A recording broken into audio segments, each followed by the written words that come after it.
আমি হচ্ছে দেলোয়ার দুলাল। আমি 35তম বিসিএস সাধারণ শিক্ষা ক্যাডার। ঠিক আছে, তাহলে আমরা শুরু করে দিই না কেন বলি, উত্তরণের পক্ষ থেকে আমার কিছু ক্লাস আছে, সেটা কাজী নজরুলের উপর 3টা ক্লাস আছে, রবীন্দ্রনাথ ঠাকুরের উপর কয়েকটি ক্লাস আছে, পাশাপাশি বৈষ্ণব পদাবলী আদার্স কিছু ইউটিউবে ক্লাস আছে। উত্তরণ নামে সার্চ দিলেই পাওয়া যায়, অথবা দেলোয়ার দুলাল লিখে সার্চ দিলেও পাওয়া যায়। যাই হোক, তাহলে আমরা লেখাপড়া শুরু করে দিই। হ্যাঁ, হ্যাঁ, বঙ্কিমও আছে, থ্যাংক ইউ। অনেকে নতুন দেখছেন। ওকে, ধন্যবাদ সকলকে। তাহলে আজকে আমরা শুরু করে দিই। এখন দেখি আমাদের কার কাছে কি বেশি ভালো লাগে। এখানে আছে বানান শুদ্ধি, যেটা হচ্ছে ব্যাকরণের অংশ, আর একটা হচ্ছে সাহিত্যের অংশ, মাইকেল মধুসূদন দত্ত। এটা কোনো ক্লাস আমার ইউটিউবে নেই, তাই আমি এটা পছন্দ করে নিয়েছি। নজরুল রবীন্দ্রনাথের ক্লাস তো আছেই। তাহলে এখন এখানে বলতে হবে কোনটা আমরা আগে পড়তে চাই। এক হচ্ছে মাইকেলকে আমরা আগে পড়তে চাই নাকি বানান শুদ্ধি, কোনটা? দেখি কার কোথায় আগ্রহ বেশি। ওরে আল্লাহ, সবাই দিয়ে মাইকেল সম্পর্কে পড়তে চায় আগে। দারুণ তো। সবার সাহিত্যে আগ্রহ না? আচ্ছা, তাহলে আমরা আগে মাইকেলই পড়বো। মাইকেল মধুসূদন দত্ত। আর শেষ দিকের অংশে পড়বো হচ্ছে আমরা সাহিত্য। তাহলে আমরা শুরু করি, দেখি আমাদের মাইকেল কোথায় আছে। আমরা প্রথম পার্টটা বানান শুদ্ধি নিয়েছিলাম, কিন্তু মানুষের ডিমান্ডের কারণে, এখানে মেধাবী ছাত্রদের ডিমান্ড মাইকেল, সুতরাং আমরা মাইকেলে চলে যাই।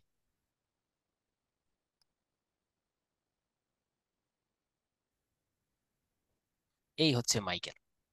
তাহলে আমরা মাইকেলে চলে আসলাম। মাইকেল হচ্ছে বাংলা সাহিত্যের যত জনক আছে সকল জনকের সবচেয়ে বড় জনকের নামই হচ্ছে কি মাইকেল মধুসূদন দত্ত। এটা একটু মাথায় রাখতে হবে, বাংলা সাহিত্যে যত জনক আছে সবচেয়ে বড় জনকের নাম হচ্ছে মাইকেল। দেখি আমরা মাইকেল কিসের কিসের জনক। বাংলা সাহিত্যে তো অনেক কিছু জনক আছে না? আমরা মোটামুটি আজকে জনকদের পড়বো, তারপর পড়বো মাইকেল আসলে কিসের কিসের জনক, কতগুলা সাহিত্যের জনক আমরা সেটা দেখবো। মোটামুটি রামমোহনের সময় থেকে আমরা ধরি, রামমোহন 1772 সালে জন্ম। একটু সিরিয়ালটা দেখে নেই। রামমোহনের পর আমরা এই সময়টাতে পাবো লালনের জন্ম। লালন হচ্ছে 1772 সালে জন্ম। আমরা মাইকেল পর্যন্ত আসবো এভাবে লিখতে লিখতে। এরপর আমরা ঈশ্বরচন্দ্র গুপ্ত, যুগ সন্ধিক্ষণের কবি, তারটাও পড়েছি, 1812 সালে হচ্ছে তার জন্ম। এরপরেই পাবো আমরা আলালের ঘরে দুলাল উপন্যাস লিখেছেন পেরিচাঁদ মিত্র, তার জন্ম হচ্ছে 1814 সাল তার জন্ম। এরপর আমরা বিদ্যাসাগরকে পাবো, আমরা মাইকেলের কাছাকাছি চলে এসেছি, টেনশনের কারণ নাই। বিদ্যাসাগরের জন্ম 1820 সাল। 1820 সাল বিদ্যাসাগরের জন্ম। এই বিদ্যাসাগরের ঘনিষ্ঠ বন্ধু ছিল, সে হচ্ছে মাইকেল মধুসূদন দত্ত। এর জন্ম হচ্ছে 1800 কত সাল, 24 সাল। এই হচ্ছে কত কিছুর জনক, সেটা আমরা দেখবো। তার আলোচনা করতে গেলে আমাদের হালকা একটু বিহারীলালকেও নিয়ে আসতে হবে। এই বিহারীলাল চক্রবর্তী সবাই জানি ভোরের পাখি। সে হচ্ছে কত, 1835 সালে তার জন্ম। সঞ্জীব চন্দ্র চট্টোপাধ্যায়, এ হচ্ছে বঙ্কিমের বড় ভাই। সঞ্জীব চন্দ্র, যে কিনা পালামৌ লিখেছিল, ভ্রমণ কাহিনীর জনক 1834। আর বঙ্কিম হচ্ছে উপন্যাসের জনক, 1838 সাল। এখন দেখো কতগুলা জনক। পিডিএফ গুলা কি পাওয়া যাবে? পিডিএফ গুলো তো এটা কর্তৃপক্ষ বলতে পারবে, অথরিটি কর্তৃপক্ষকে জানাতে হবে। মাউন ভাই, আপনার দৃষ্টি আকর্ষণ করছি, আপনি একটা অ্যান্সার দিয়ে দিয়েন। হ্যাঁ, পিডিএফ ঠিক গুলা, আছে, ক্লাস নোট গুলা তাহলে ভিডিওর দেখুন। পাশাপাশি পেয়ে যাবেন। Thank you. তাহলে দেখি আমরা কতগুলা জনক। এ হচ্ছে আধুনিক যুগের প্রথম কবি পেরিচাঁদ মিত্র, প্রথম ঔপন্যাসিক, অর্থাৎ তিনি প্রথম কি লিখেছেন, উপন্যাস আলালের ঘরে দুলাল। বিদ্যাসাগরকে আবার আমরা বলি কিসের জনক, গদ্যের জনক। দেখো সবাই কিন্তু একটা করে জনক। এ হচ্ছে উপন্যাসের সূচনা, এ হচ্ছে আধুনিক যুগের প্রথম কবি। বিদ্যাসাগর হচ্ছে গদ্যের জনক। আবার বিহারীলালকে আমরা জানি, সে হচ্ছে ভোরের পাখি। বিহারীলাল সে মূলত গীতি কবিতার জনক। অনেকে আবার জিজ্ঞাসা করে গীতি কবিতা কি। গীতি কবিতা মানে হচ্ছে মানুষের ব্যক্তিগত কবিতা, পার্সোনাল কবিতা। কারণ তোমার পার্সোনাল দুঃখ, বেদনা, হাসি, কান্না যদি থাকে কোনো কবিতায়, তাহলে সেটাকে কি বলা হয়, গীতি কবিতা। এরপর সঞ্জীব চন্দ্র যেহেতু পালামৌ লিখেছেন, সুতরাং সঞ্জীব চন্দ্র হচ্ছে ভ্রমণ কাহিনীর জনক। তাহলে সবাই জনক একটা। বঙ্কিম 14টা উপন্যাস লিখেছেন, তাই বঙ্কিম হচ্ছে উপন্যাসের জনক। তাহলে দেখো, এই জনকগুলা যদি বাদ দেই, বাকি সবকিছুর জনক মাইকেল। মাইকেল হচ্ছে সকল ফাদারের বড় ফাদার। কেন মাইকেল কিসের কিসের জনক, আমি ওইখানে জায়গা কম তাই এখানে লেখার শুরু করলাম। প্রথম কবি কিন্তু ঈশ্বরচন্দ্র গুপ্ত, কিন্তু প্রথম আধুনিক কবি মাইকেল। দেখো, প্রথম আধুনিক কবি মাইকেল। এরপর সর্বপ্রথম তোমরা পড়েছো একে কি বলে সভ্যতা, বুড়ো শারিকের ঘাড়ে রো, এগুলো হচ্ছে প্রহসন। তাহলে প্রহসনের জনক মাইকেল।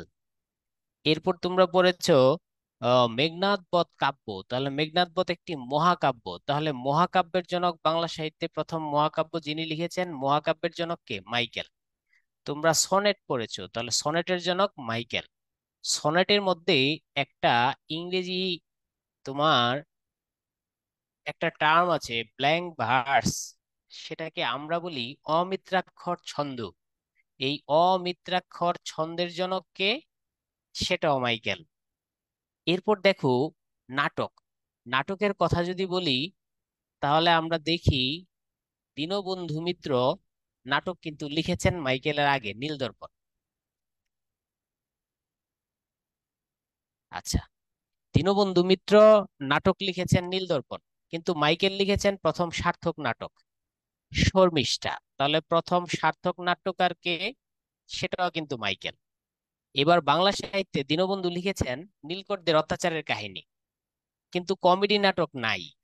বাংলা সাহিত্যে প্রথম কমেডি নাটক পদ্মাবতী, সেটাও লিখেছেন মাইকেল, তাহলে কমেডি নাটকের জনক মাইকেল।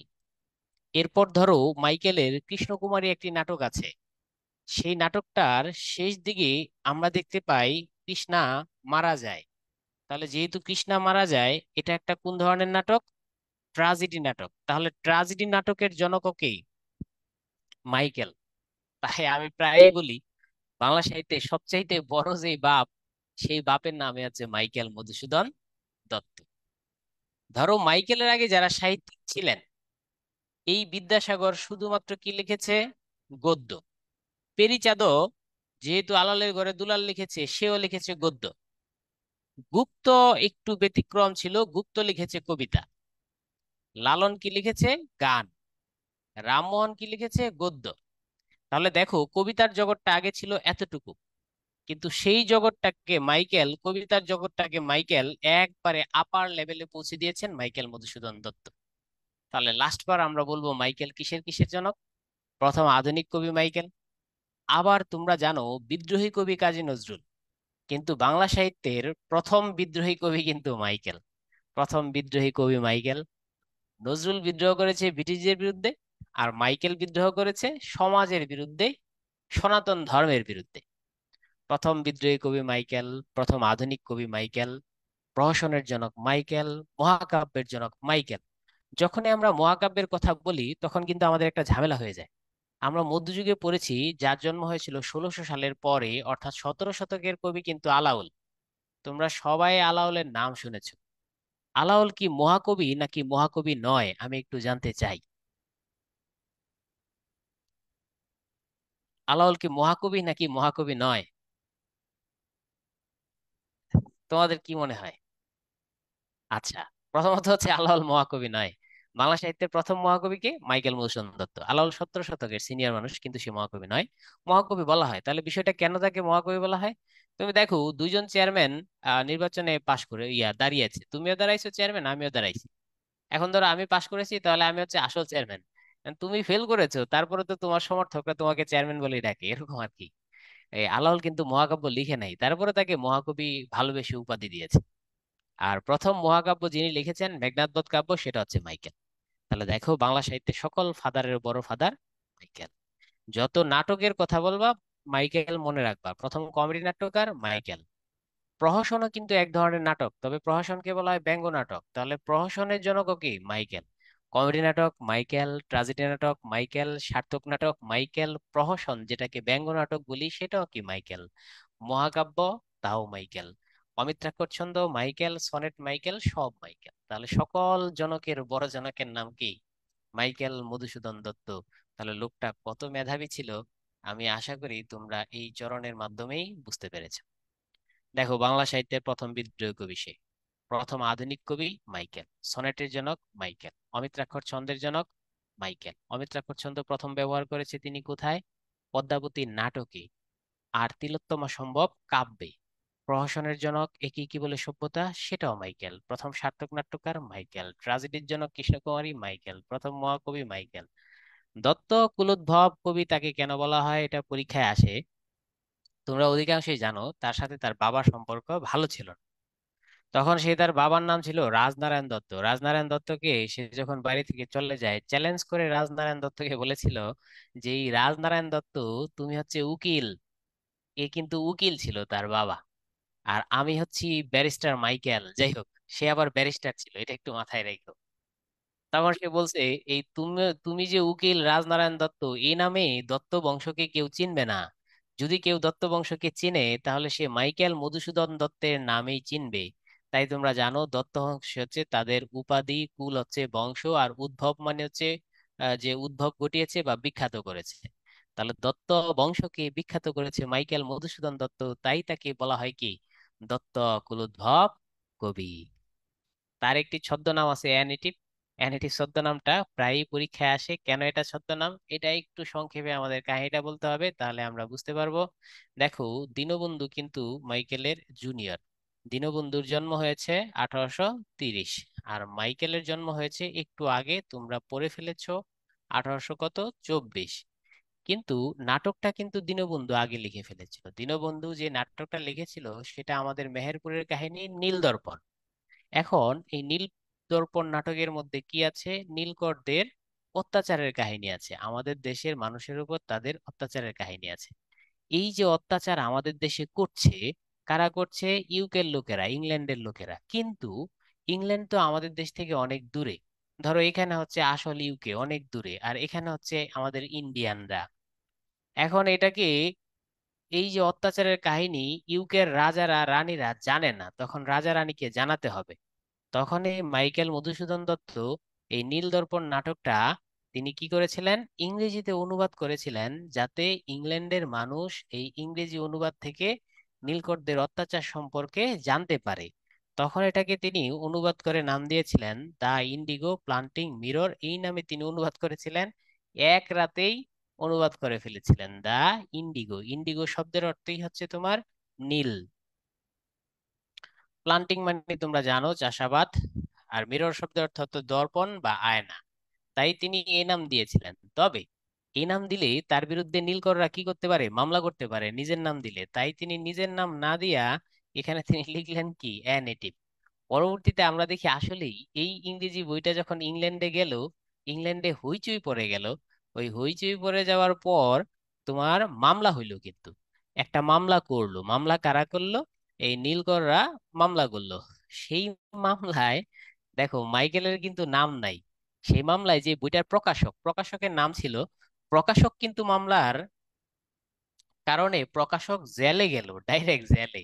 এবং জেলে গেল এবং প্রকাশকের কিন্তু টাকা জরিমানা হইল। এই প্রকাশকের নাম ছিল জেমস লং সাহেব, উনি একজন পাদ্রী ছিলেন। জেমস লং সাহেব কিন্তু জরিমানাও দিলেন, মামলাও খাইলেন, কিন্তু মাইকেল বেঁচে গেল। কেন বেঁচে গেল, এ নেটিভ ছদ্মনামের কারণে মাইকেল বেঁচে গেল। তাই এই ছদ্মনামটা খুব বেশি আসে।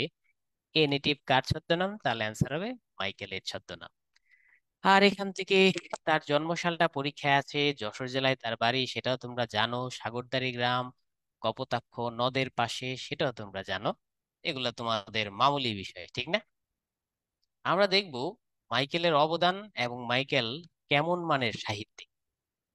তাহলে দেখো, মাইকেলের যে অবদানটা আছে, আগে অবদান পড়বো না আগে জীবনী পড়বো, বলো তোমরা আগে কোনটা শুনতে চাও? এক হচ্ছে মাইকেলের অবদান, না এক হচ্ছে জীবনী, দুই হচ্ছে অবদান, কোনটা আগে শুনতে চাও? সবার জীবনীতে আগ্রহ বেশি। কেন, ওটা মদ খাইতে বলে জীবনীতে আগ্রহ বেশি নাকি? আচ্ছা, দুই একজন আছে অবদান, বেশিরভাগ 98% করেছে জীবনীর উপর। তাহলে জীবনীটা সহজ আছে, জীবনীটা একটু সংক্ষেপে বলে দিই। জীবনীটা হচ্ছে বাংলাদেশ আর কলকাতা এই দুই জায়গা মিলাই।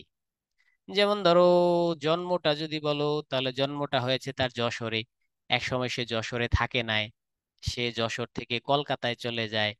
কলকাতায় কেন চলে যায়, তার বাবা কলকাতার উকিল ছিল। কলকাতায় গিয়ে সেখানে একটা কলেজে ভর্তি হয়, সেই কলেজটাই কাদের জন্য, হিন্দুদের জন্য, হিন্দু কলেজ। এখানে গিয়ে লেখাপড়া করে। এরপর কলকাতা থেকে সে চলে যায় চেন্নাই বা মাদ্রাজে। মাদ্রাজে কেন যায়, মাদ্রাজে যায় হচ্ছে অতিরিক্ত শিক্ষার জন্য। ওখানে গিয়ে সে 13-14টা ভাষা শিখে, প্রায় পরীক্ষায় আসে মাইকেল কয়টি ভাষা জানতো, 13-14টি। কোথায় গিয়ে শিখেছে, মাদ্রাজে গিয়ে। কয় বছর বয়সে, যখন তার বয়স মাত্র কত, 17 বছর।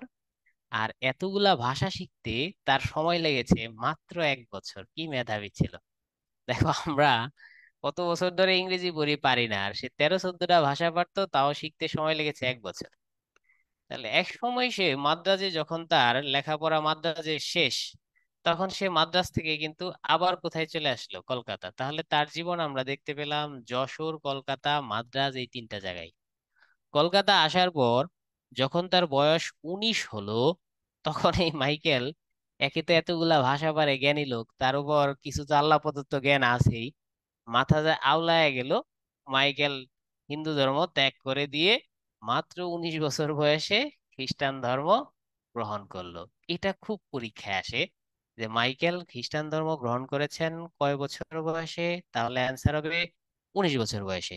আমি এই যতটুকু বললাম এখান থেকে 2টা প্রশ্ন করতে চাই, দেখি তোমাদের মনে আছে কিনা। বলো তো, মাইকেল কতগুলা ভাষা পারতো? 13-14টা, দুইটাই আসে অপশনে, কিন্তু 13-14টা একই অপশনে এভাবে অবলিক দিয়ে থাকে। 13-14টা ভাষা, গুড। মাইকেল ভাষাগুলা কোথা থেকে শিখেছেন?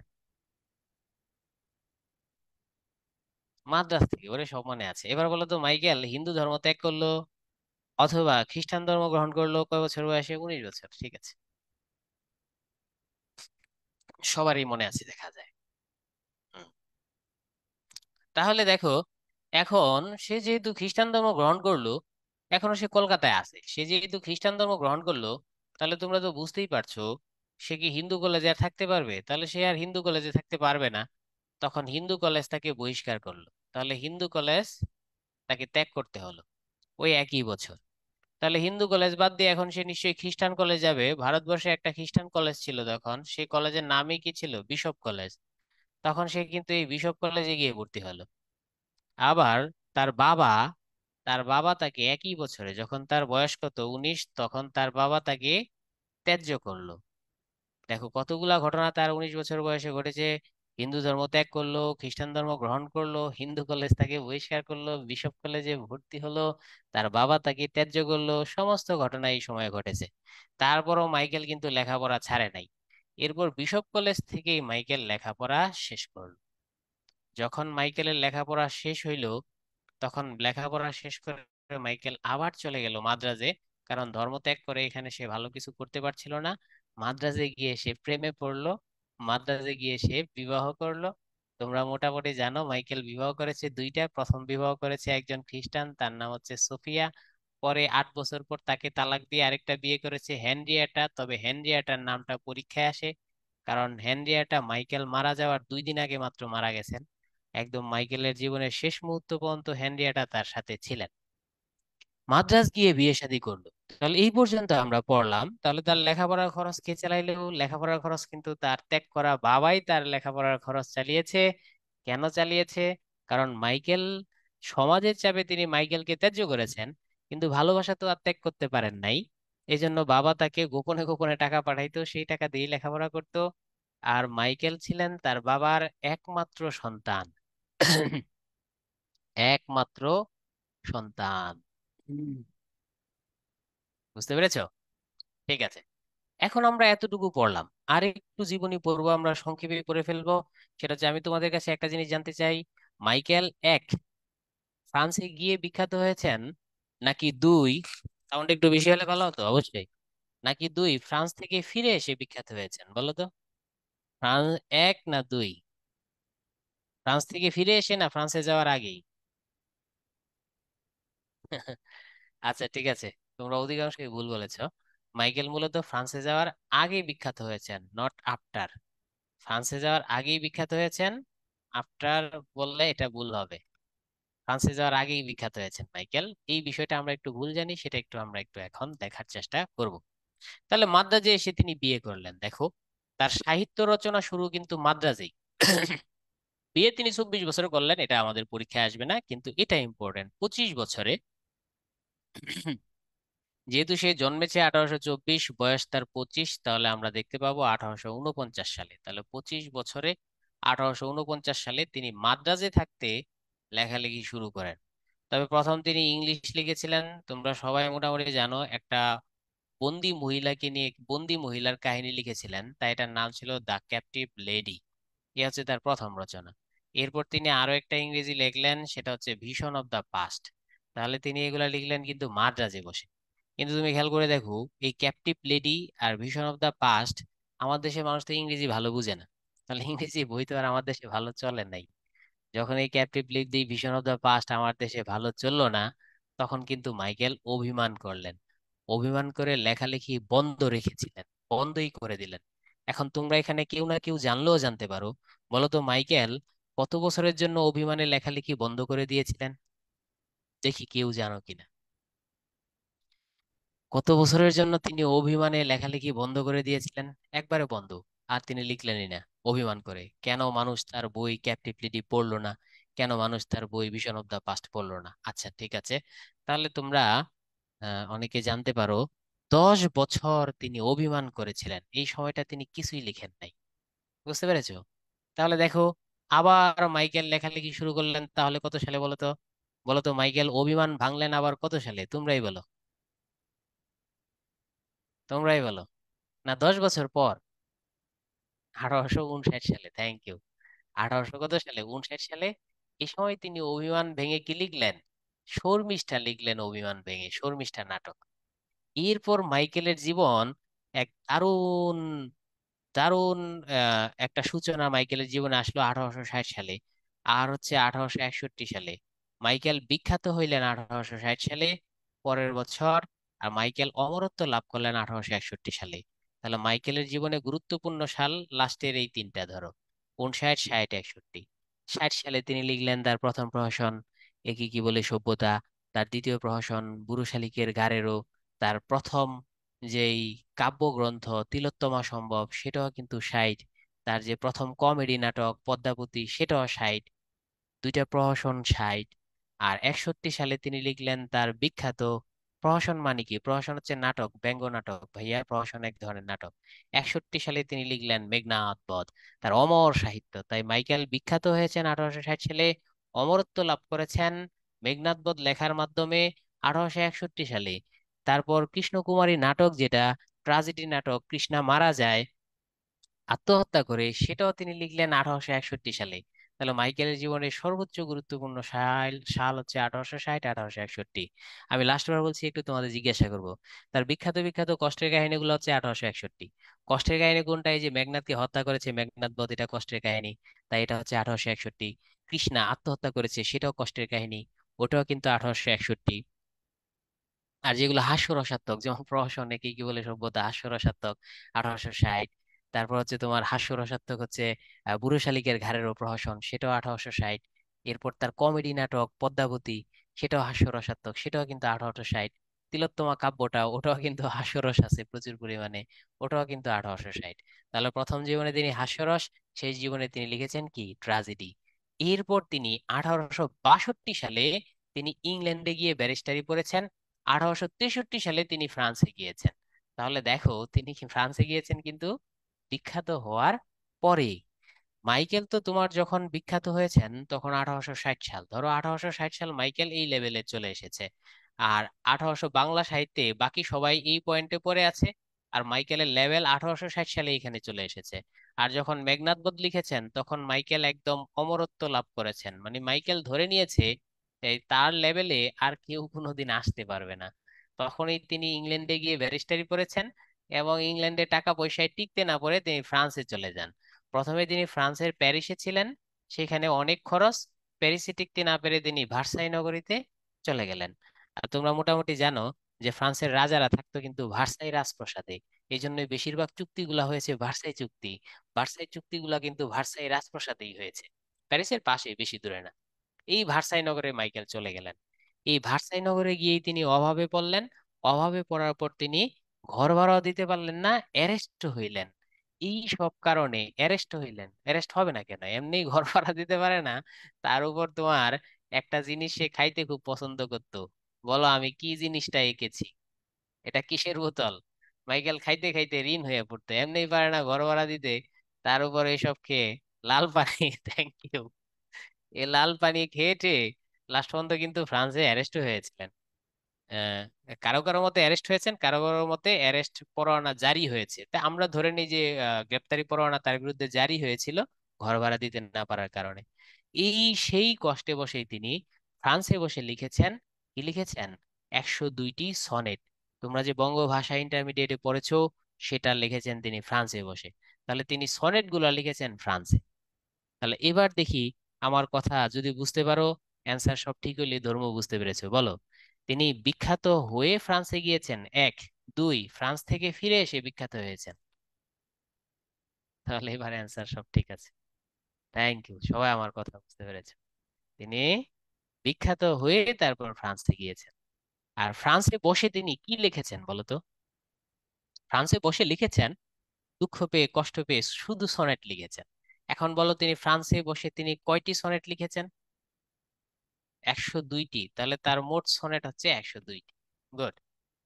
তাহলে দেখো, একসময় সে ঘর ভাড়া দিতে পারে না, তখন সে অলরেডি, তার বিরুদ্ধে আমরা ধরে নেই গ্রেপ্তারি পরোয়ানা জারি হয়েছে, তাকে অ্যারেস্ট করে নিয়ে যাবে। তখন সে চিঠি লিখলেন বিদ্যাসাগরকে, যদিও তার বিদ্যাসাগর তার একটু সিনিয়র ছিল।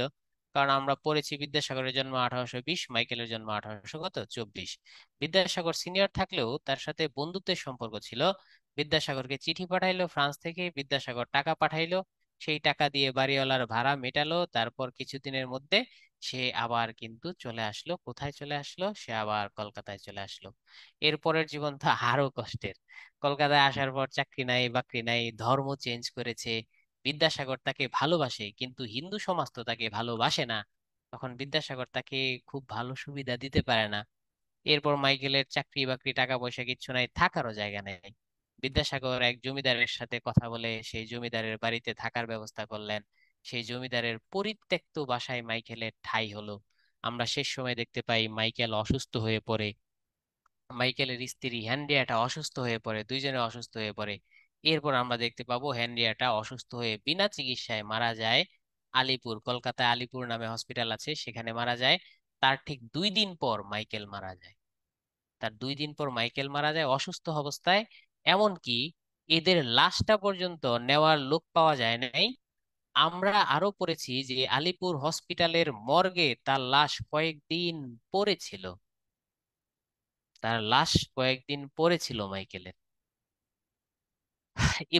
বিদ্যাসাগর ইকোনমিক কন্ডিশন ভালো ছিল, ভালোই ছিল। যা ইনকাম করতো তার সব দান করতো, নিজের জিরো। তার নিজের কিছু ছিল না, কিন্তু ইনকাম ছিল অনেক। বিদ্যাসাগরের প্রচুর ইনকাম ছিল, কিন্তু নিজের ছিল জিরো। এখন এটাকে ভালো বলবো না খারাপ বলবো? কারণ এই যে ইনকাম দিয়ে তুমি অবাক হইবা, সে 35টি বালিকা বিদ্যালয় বিদ্যাসাগর চালাইতো নিজের ইনকাম দিয়ে সেই সময়ে। 35টি অমিত্রাক্ষর ছন্দ। অমিত্রাক্ষর ছন্দ বুঝবা? যেমন ধরো, এইখানে তো দাদির কবর ডালিম গাছের তলে, ঠিক আছে, তলে 30 বছর ভিজায় রেখেছি দুই নয়নের জলে, এই যখন লাশটি দিয়ে মিল থাকে সেটাকে বলা হয় মিত্রাক্ষর।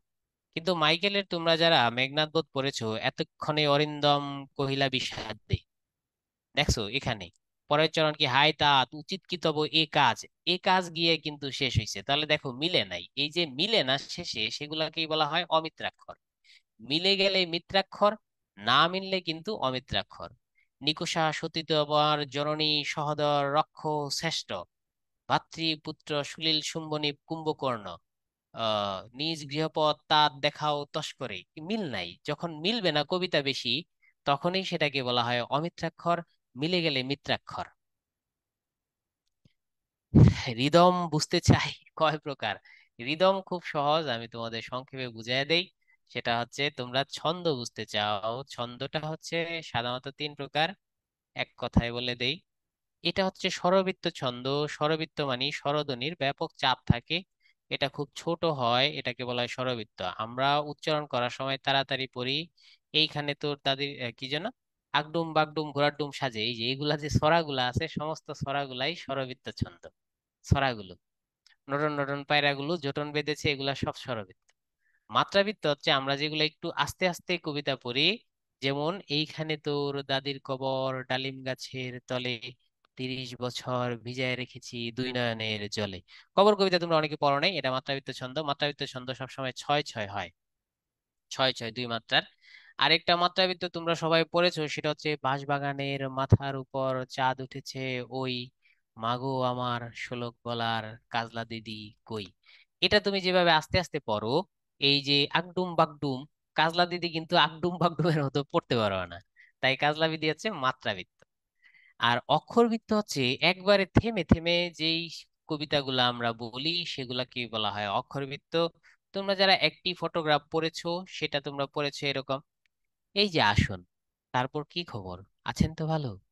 দেখিয়ে সফেদ দেয়ালের শান্ত ফটোগ্রাফটিকে বললাম, জিজ্ঞাসু অতিথিকে, এ আমার ছোট ছেলে, যে নেই এখন, পাথরের টুকরোর মতন ডুবে গেছে গ্রামের পুকুরে গ্রীষ্মের কাকডাকা দুপুরে। এই যে আসুন, তারপর কি খবর, আছেন তো ভালো, এই যে থেমে থেমে, তুমি কিন্তু এটাকে কাজলা দিদির মতো সুর দিয়ে পড়তে পারবা না। এই যে আসুন, তারপর কি খবর, আছেন তো ভালো। তখন কিন্তু এই গেস্ট তোমাকে পাগল বলবে। তাহলে যে কবিতা থেমে থেমে উচ্চারণ করা হয় এই জন্য এটা 8 হয়, 8+6। তাহলে বিষয়টা সহজ। এটা 4 মাত্রা, এখানে 2 বেড়ে হবে 6 মাত্রা, আর এখানে 2 বেড়ে হবে কয় মাত্রা, এখানে 2 বেড়ে হবে 8 মাত্রা।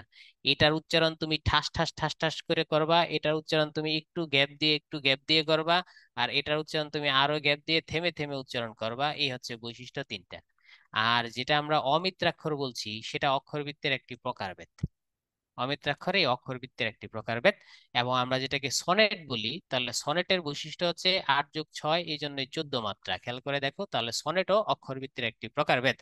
যারা যে মাত্রা বুঝতে চাইলা তার কি বিষয়টা ক্লিয়ার হইলো? হুম? Clear? Thank you, thank you, thank you, clear হইলে ভালো। ঠিক আছে, তাহলে আমরা মাইকেল দেখলাম, হ্যাঁ। মাইকেলের বিখ্যাত জীবন আমরা বললাম। মদে আসক্ত হয়ে পড়েছিল মাইকেল, সেটা আমরা বললাম, ঠিক না? মাইকেল, তাহলে এই যে দেখো, তাহলে মাইকেলের আমি একটু আগে বলেছিলাম, তোমাদের মনে আছে কিনা, অলংকার কি, অলংকার উপমা উৎপ্রেক্ষা যমক শ্লেষ। অলংকারে এখন ঢুকতে গেলে একটু সময় লেগে যাবে ভাইয়া। অলংকার প্রধানত 2 প্রকার, শব্দের অলংকার, কিছু হচ্ছে আবার তোমার অর্থের অলংকার। অলংকারে ঢুকতে গেলে একটু সময় লেগে যাবে, তাই অলংকারে আমি ঢুকতে এখন চাইলাম না। ঠিক আছে, অলংকার প্রধানত 2 প্রকার, এটা মাথায় রেখো। শব্দ অলংকার মানে যা শুনলে ভালো লাগে, একটু সংক্ষেপে বুঝাই দিই। যেমন ধরো বৃষ্টি পড়ে, বৃষ্টি পড়ে শব্দটা শুনতে ভালো লাগে, এক। নাকি 2 নাম্বার বৃষ্টি পড়ে টাপুর টুপুর, তোমার কোনটা শুনতে ভালো লাগছে, এক না দুই? বৃষ্টি পড়ে আর হচ্ছে বৃষ্টি পড়ে টাপুর টুপুর, দুই, এই দুইটাই হচ্ছে অলংকার। অর্থাৎ যখন একটা সেন্টেন্সের মধ্যে সুন্দর কিছু বিষয় ঢুকে যায় সেটাকে আমরা অলংকার বলে থাকি। নারীরা অলংকার পরলে যেরকম তাকে সুন্দর মানায়, বাক্যের মধ্যে যখন তুমি সুন্দর কোনো শব্দ ঢুকিয়ে দিবা সেটাকে অলংকার বলা হয়। তার চুল সুন্দর, এটা একটা কথা। আরেকটা হচ্ছে চুল তার কবেকার অন্ধকার বিদিশার নিশা। দেখো, শুধু আমি বলতে পারি তোমার চুল সুন্দর, আর জীবনানন্দ দাশ বলেছেন চুল তার কবেকার অন্ধকার বিদিশার নিশা। বলো তোমাদের কাছে কোন সেন্টেন্সটা ভালো লেগেছে? এক, আমি বললাম তোমার চুল সুন্দর, আর জীবনানন্দ দাশ বলল, এই যে জীবনানন্দ দাশ বলল তোমার চুল বিদিশার অন্ধকারের রজনী নিশার মতো কালো। তাই জীবনানন্দের কথাটা কিন্তু সুন্দর, এটা কি বলা হয়, অলংকার। ঠিক আছে, আমরা আর অলংকারের ব্যাখ্যায় গেলাম না। তাহলে মাইকেলের জীবনী আমরা পড়লাম। এখন তোমাকে আমি 2টা প্রশ্ন করতে চাই, বলো তো মাইকেলের জীবনের সবচেয়ে গুরুত্বপূর্ণ সাল তুমি কোন 2টাকে মনে করো? কোন 2টা সাল তার জীবনে সবচেয়ে বেশি গুরুত্বপূর্ণ, আমি দেখি তোমাদের কতটুকু মনে আছে। গুড, 1860, 1861। মাইকেল অমরত্ব লাভ করেছেন কত সালে? মাইকেলের সব ট্রাজিক সাহিত্যগুলো কত সালে বলো? 1861, থ্যাংক ইউ। আর মাইকেল ফেমাস হয়েছেন, নোটেবল হয়েছেন কত সালে? 1860 সালে। এই তো বুঝে গেছে, ক্লিয়ার। ওকে ওকে ওকে, সব ওকে। তাহলে মাইকেল কষ্ট পেয়েছেন ফ্রান্সে গিয়ে, ফ্রান্স থেকে ফিরে এসে পরবর্তী জীবনে তিনি কষ্ট পেয়েছেন। এবার আমরা মাইকেলের সাহিত্যগুলা লিখবো। মাইকেলের সাহিত্যগুলোর যদি আমরা ধরন আলোচনা করি, যদি আমরা তার নাটকে যাই, এটা একটা তার সাহিত্য। তার মহাকাব্যগুলো এক ধরনের সাহিত্য। এরপর তার প্রহসনে যদি তুমি যাও, তাহলে এটা হচ্ছে আরেক ধরনের সাহিত্য। মাইকেলের নাটক, প্রহসন ইত্যাদি, ঠিক না? আর হচ্ছে সনেট, এটা তার আরেক ধরনের সাহিত্য। এখন দেখো, সনেটের বিষয়বস্তুটা পরীক্ষায় আসে। তার যে 102টা সনেট, এই 102টা সনেটের মধ্যে বেশিরভাগ কি আছে, দেশপ্রেম। আবার কি আছে, ভাষা প্রেম। তোমরা পড়েছো হেবঙ্গ ভান্ডায় তরব বিবিধ রতন তাসবে অবোধ আমি অবহেলা করি পরধন লোভে মত্ত করিনু ভ্রমণ পরদেশে ভিক্ষা বৃত্তি কুক্ষ নিয়ে আচরি কাটাইনু বহুদিন সুখ পরিহরি, এটা তোমরা পড়েছো। আবার তোমরা কপোতাক্ষ নদ পড়েছো, তাহলে ওখানেও দেখেছো তার কি আছে, দেশের প্রতি তার ব্যাপক প্রেম আছে। তাই সনেটের বিষয়বস্তুগুলো হচ্ছে তার দেশপ্রেম ইত্যাদি ইত্যাদি। একজন বলেছো যে সনেটের বৈশিষ্ট্য, সনেটের বৈশিষ্ট্য কি? 2 line, 3 line, 4 line, 5 line, 6 line, 7 line, 8 line. আর থাকে লাস্টে দেওয়া থাকে, আবার থাকে কয় লাইন, এই 4 2 6 লাইন থাকে। তাহলে এইটাকে বলা হয় অষ্টক, এটাকে বলা হয় ষষ্ঠক। এটার মধ্যে থাকে ভাবের সূচনা। সনেটের এটার মধ্যে থাকে ভাবের সূচনা, আর 6 লাইনে থাকে ভাবের পরিণতি। এবার তোমরা বলো তো দেখি সনেটে ভাব কয়টি, দেখি তোমরা পারো কিনা। প্রথম 8 লাইনে ভাবের সূচনা, পরের 6 লাইনে থাকে ভাবের পরিণতি। তোমরাই বলো সনেটে ভাব কয়টি। হ্যাঁ, ভাব কি একটি না দুইটি? লাইন কিন্তু 14টি, কিন্তু ভাব কয়টি, একটি না দুইটি বলো। তাহলে আমরা একটু বলে দিই, ভাব কিন্তু একটি। এটা এটা প্রায় তোমাদের আহ কি করে বিভ্রান্ত করে। সনেটে ভাব কিন্তু একটি। ধরো তোমার জীবনে সূচনা আছে, তোমার জীবনে মৃত্যু বা পরিণতি আছে, কিন্তু জীবন তো একটি। তাহলে সনেটের বিষয়বস্তু কিন্তু দেশপ্রেম, কিন্তু প্রথমে হচ্ছে দেশপ্রেমের সূচনা, শেষে হচ্ছে দেশপ্রেমের পরিণতি, সুতরাং ভাব কিন্তু একটি। আশা করি তোমরা বুঝতে পেরেছো। এবার আমি আবার তোমাদের উত্তর দেখলে বুঝতে পারবো আমার কথাটা বুঝছো কিনা। এবার বলো সনেটের ভাব কয়টি। যারা ভুল অ্যান্সার দিয়েছিল তারা কারেক্টটা দাও, তাহলে ক্লিয়ার। এবার ঠিক আছে। সনেটের ভাব একটি, সেটা হচ্ছে দেশপ্রেম। কিন্তু প্রথম 8 লাইনে থাকে ভাবের সূচনা, পরবর্তীতে থাকে ভাবের পরিণতি। ভাইয়া ষষ্ঠক আর অষ্টক তো বলেই দিলাম। অষ্ট হচ্ছে এই 8 লাইন, এই 8 লাইনকে অষ্টক বলা হয়, আর এই 6 লাইনকে ষষ্ঠক বলা হয়। শেষ। অষ্টকে থাকে ভাবের সূচনা, আর ষষ্ঠকে থাকে ভাবের পরিণতি। রাফিদ, এবার কি তুমি আমার কথা বুঝতে পেরেছো রাফিদ? 8 লাইন হচ্ছে অষ্টক, আর এই 6 লাইন হচ্ছে ষষ্ঠক। শেষ। Thank you. সহজ জিনিস। আবার এটাকে আবার সাহিত্যের ভাষায় বলা হয় স্তবক। এটা হচ্ছে প্রথম স্তবক, এটা হচ্ছে দ্বিতীয় স্তবক। স্তবক মানে প্যারা। আমরা যেটাকে অনুচ্ছেদ বলি না, ধরো এখানে একটা অনুচ্ছেদ, এখানে আরেকটা অনুচ্ছেদ, এখানে আরেকটা অনুচ্ছেদ। আর কবিতার ক্ষেত্রে এটা প্রথম স্তবক, দ্বিতীয় স্তবক, তৃতীয় স্তবক, এগুলো হচ্ছে স্তবক। আশা করি তোমরা বুঝতে পেরেছো। আর এই প্রতি চরণে কয়টি মাত্রা থাকবে? 14টি মাত্রা থাকবে, 14টি লাইন থাকবে। শেষ। সনেট নিয়ে আমাদের আর কোনো কিছু বলার নাই। এখন আমরা চলে যাব মাইকেলের প্রহসনগুলো। প্রহসনগুলো আমরা পড়েছি 1860 সালে লিখেছেন তিনি, অত্যন্ত সমাজ সচেতন ছিলেন। তার প্রহসনগুলো, একটা প্রহসনে তিনি কাদের যুবকদের সমালোচনা করেছেন। এই যুবকদের আমরা কি নামে বলতাম? ইয়াং বেঙ্গল নামে এই যুবকদের আমরা কি করতাম? আখ্যায়িত করতাম। সেই ইয়াং বেঙ্গলের সমালোচনা করেছেন একে কি বলে, সভ্যতার মাধ্যমে। আর তিনি বুড়ো শালিকের ঘাড়ের মধ্যে দিয়ে বুড়ো শালিকের ঘাড়েরও এটার মধ্যে দিয়ে তিনি জমিদারদের সমালোচনা করেছেন। আমরা তার এই দুইটা প্রহসন দেখব, কেন তিনি ইয়াং বেঙ্গলের সমালোচনা করলেন, কেন তিনি জমিদারদের সমালোচনা করলেন। আগে প্রহসন দুইটা দেখব, পরে তার বাকি আলোচনায় আমরা প্রবেশ করব। নব্য বাবু কলকাতা। তোমরা ঠিক কারেক্ট অ্যান্সার বলেছো। দেখো, 1800 সালের পর পর, বিশেষ করে সালটা যদি আমি বলি, তাহলে 1840, 1850, 1860, এই সময়টায় তোমার হিন্দু কলেজের যারা ছাত্র ছিল, তারা ছাত্ররা কিন্তু হিন্দু ছিল, কিন্তু বেশিরভাগই তাদের বাবারা ছিল জমিদার। বাবারা জমিদার হওয়ার ফলে, মনে করো যে রংপুরের জমিদার অনেক টাকা পয়সা অত্যাচার কইরা কামাইছে, কামায়া ছেলেকে পাঠাইছে কলকাতা হিন্দু কলেজে পড়ার জন্য। এই ছেলেগুলা গিয়ে, হিন্দু কলেজের একজন টিচার ছিল যার নাম ডি রোজিও। এই রোজিও আবার খুব জ্ঞানী লোক ছিল, তার দ্বারা প্রভাবিত হয়ে পড়লো এই ছাত্ররা। এখন দেখলো এরা, দেখো হিন্দু, এদের বাবারা কিন্তু জীবনেও গরু খায় না। আর এই যে ছাত্ররা, এরা গিয়া ডি রুজিওর প্রভাবে পড়ে এরা সবাই গরু খায়, হিন্দু হওয়া সত্ত্বেও গরু খায়, 1 নাম্বার। 2 নাম্বার, এদের বাবারা এলাকায় অত্যাচার করে ঠিকই, কিন্তু মদ খায় না, কিন্তু এই ছাত্ররা কলকাতায় গিয়া মদ খায়। এদের বাবারা কিন্তু তোমার ওই বাইজিদের ঘরে এনে ডান্স করে না, কিন্তু এই যে ছাত্ররা, এরা কিন্তু কলকাতায় থেকে থেকে বাইজিদের ডান্স দেখতে দেখতে তারা ইয়ে হয়ে যায়, পরনারীতে আসক্ত হয়ে যায়। তাহলে এই যে একটা সমাজ, এই সমাজটা কি হয়ে গেল। আবার এরা পড়তো ইংরেজি সাহিত্য, মানে এরা কেউ বাংলা পছন্দ করতো না, ইংরেজি সাহিত্য পড়তো, ডি রুজিও তাদের ইংলিশ পড়াতো। এইভাবে তারা ইংরেজদের মতো হওয়া শুরু হইলো। এই যে ইংরেজি পড়া, গরু খাওয়া, মদ খাওয়া, বাইজিতে নাচ দেখা, পর স্ত্রীর সাথে সম্পর্ক রাখা, এসবকে তারা একটা সভ্যতা বা আধুনিকতা মনে করত। আর তারা হিন্দুদেরকে অসভ্য বর্বর মনে করত। আর দেখো, এই যে পাপের টাকা, জমিদাররা পাপের টাকা কামাইতো, এরা আবার সেই পাপের টাকা গিয়া কলকাতায় বাইজিদের পেছনে ব্যয় করত। এই সময়টা ছিল 1840, 50, 60, এই সময়টায়। তাই এই সময়টায় যত সাহিত্য রচনা হয়েছিল, তার বেশিরভাগ সাহিত্যের মধ্যেই এই যে বাবুদের অসভ্য আচরণ, সেই অসভ্য আচরণকে তুলে ধরা হইল। আর যেহেতু এরা নিজেদের সভ্য মনে করত, তাই মাইকেল তার প্রহসনের নাম দিলেন একেই কি বলে, সভ্যতা। এটাকে কি সভ্যতা বলা যায়? তিনি একটা প্রশ্ন করে দিলেন। তাহলে আশা করি তোমরা একে কি বলে সভ্যতার বিষয়বস্তু বুঝতে পেরেছো। তাহলে কাদের সমালোচনা? এই ছাত্রগুলাকে আবার আমরা বলতাম ইয়াং বেঙ্গল, রোজিওর ছাত্রদের। তাই ইয়াং বেঙ্গলের সমালোচনা করে তিনি যে প্রশ্ন লিখেছেন সেটাই হচ্ছে কি, একে কি বলে সভ্যতা। এখানে নায়ক থাকে কালীনাথ। সেই কালীনাথকে আমরা দেখতে পাই জমিদারের সন্তান, কলকাতা গিয়ে সে লেখাপড়া করে, গরু খায়, গণেশের চিত্র ফেলে দেয়, সে পর স্ত্রীকে দেখলে চুম্বন করে।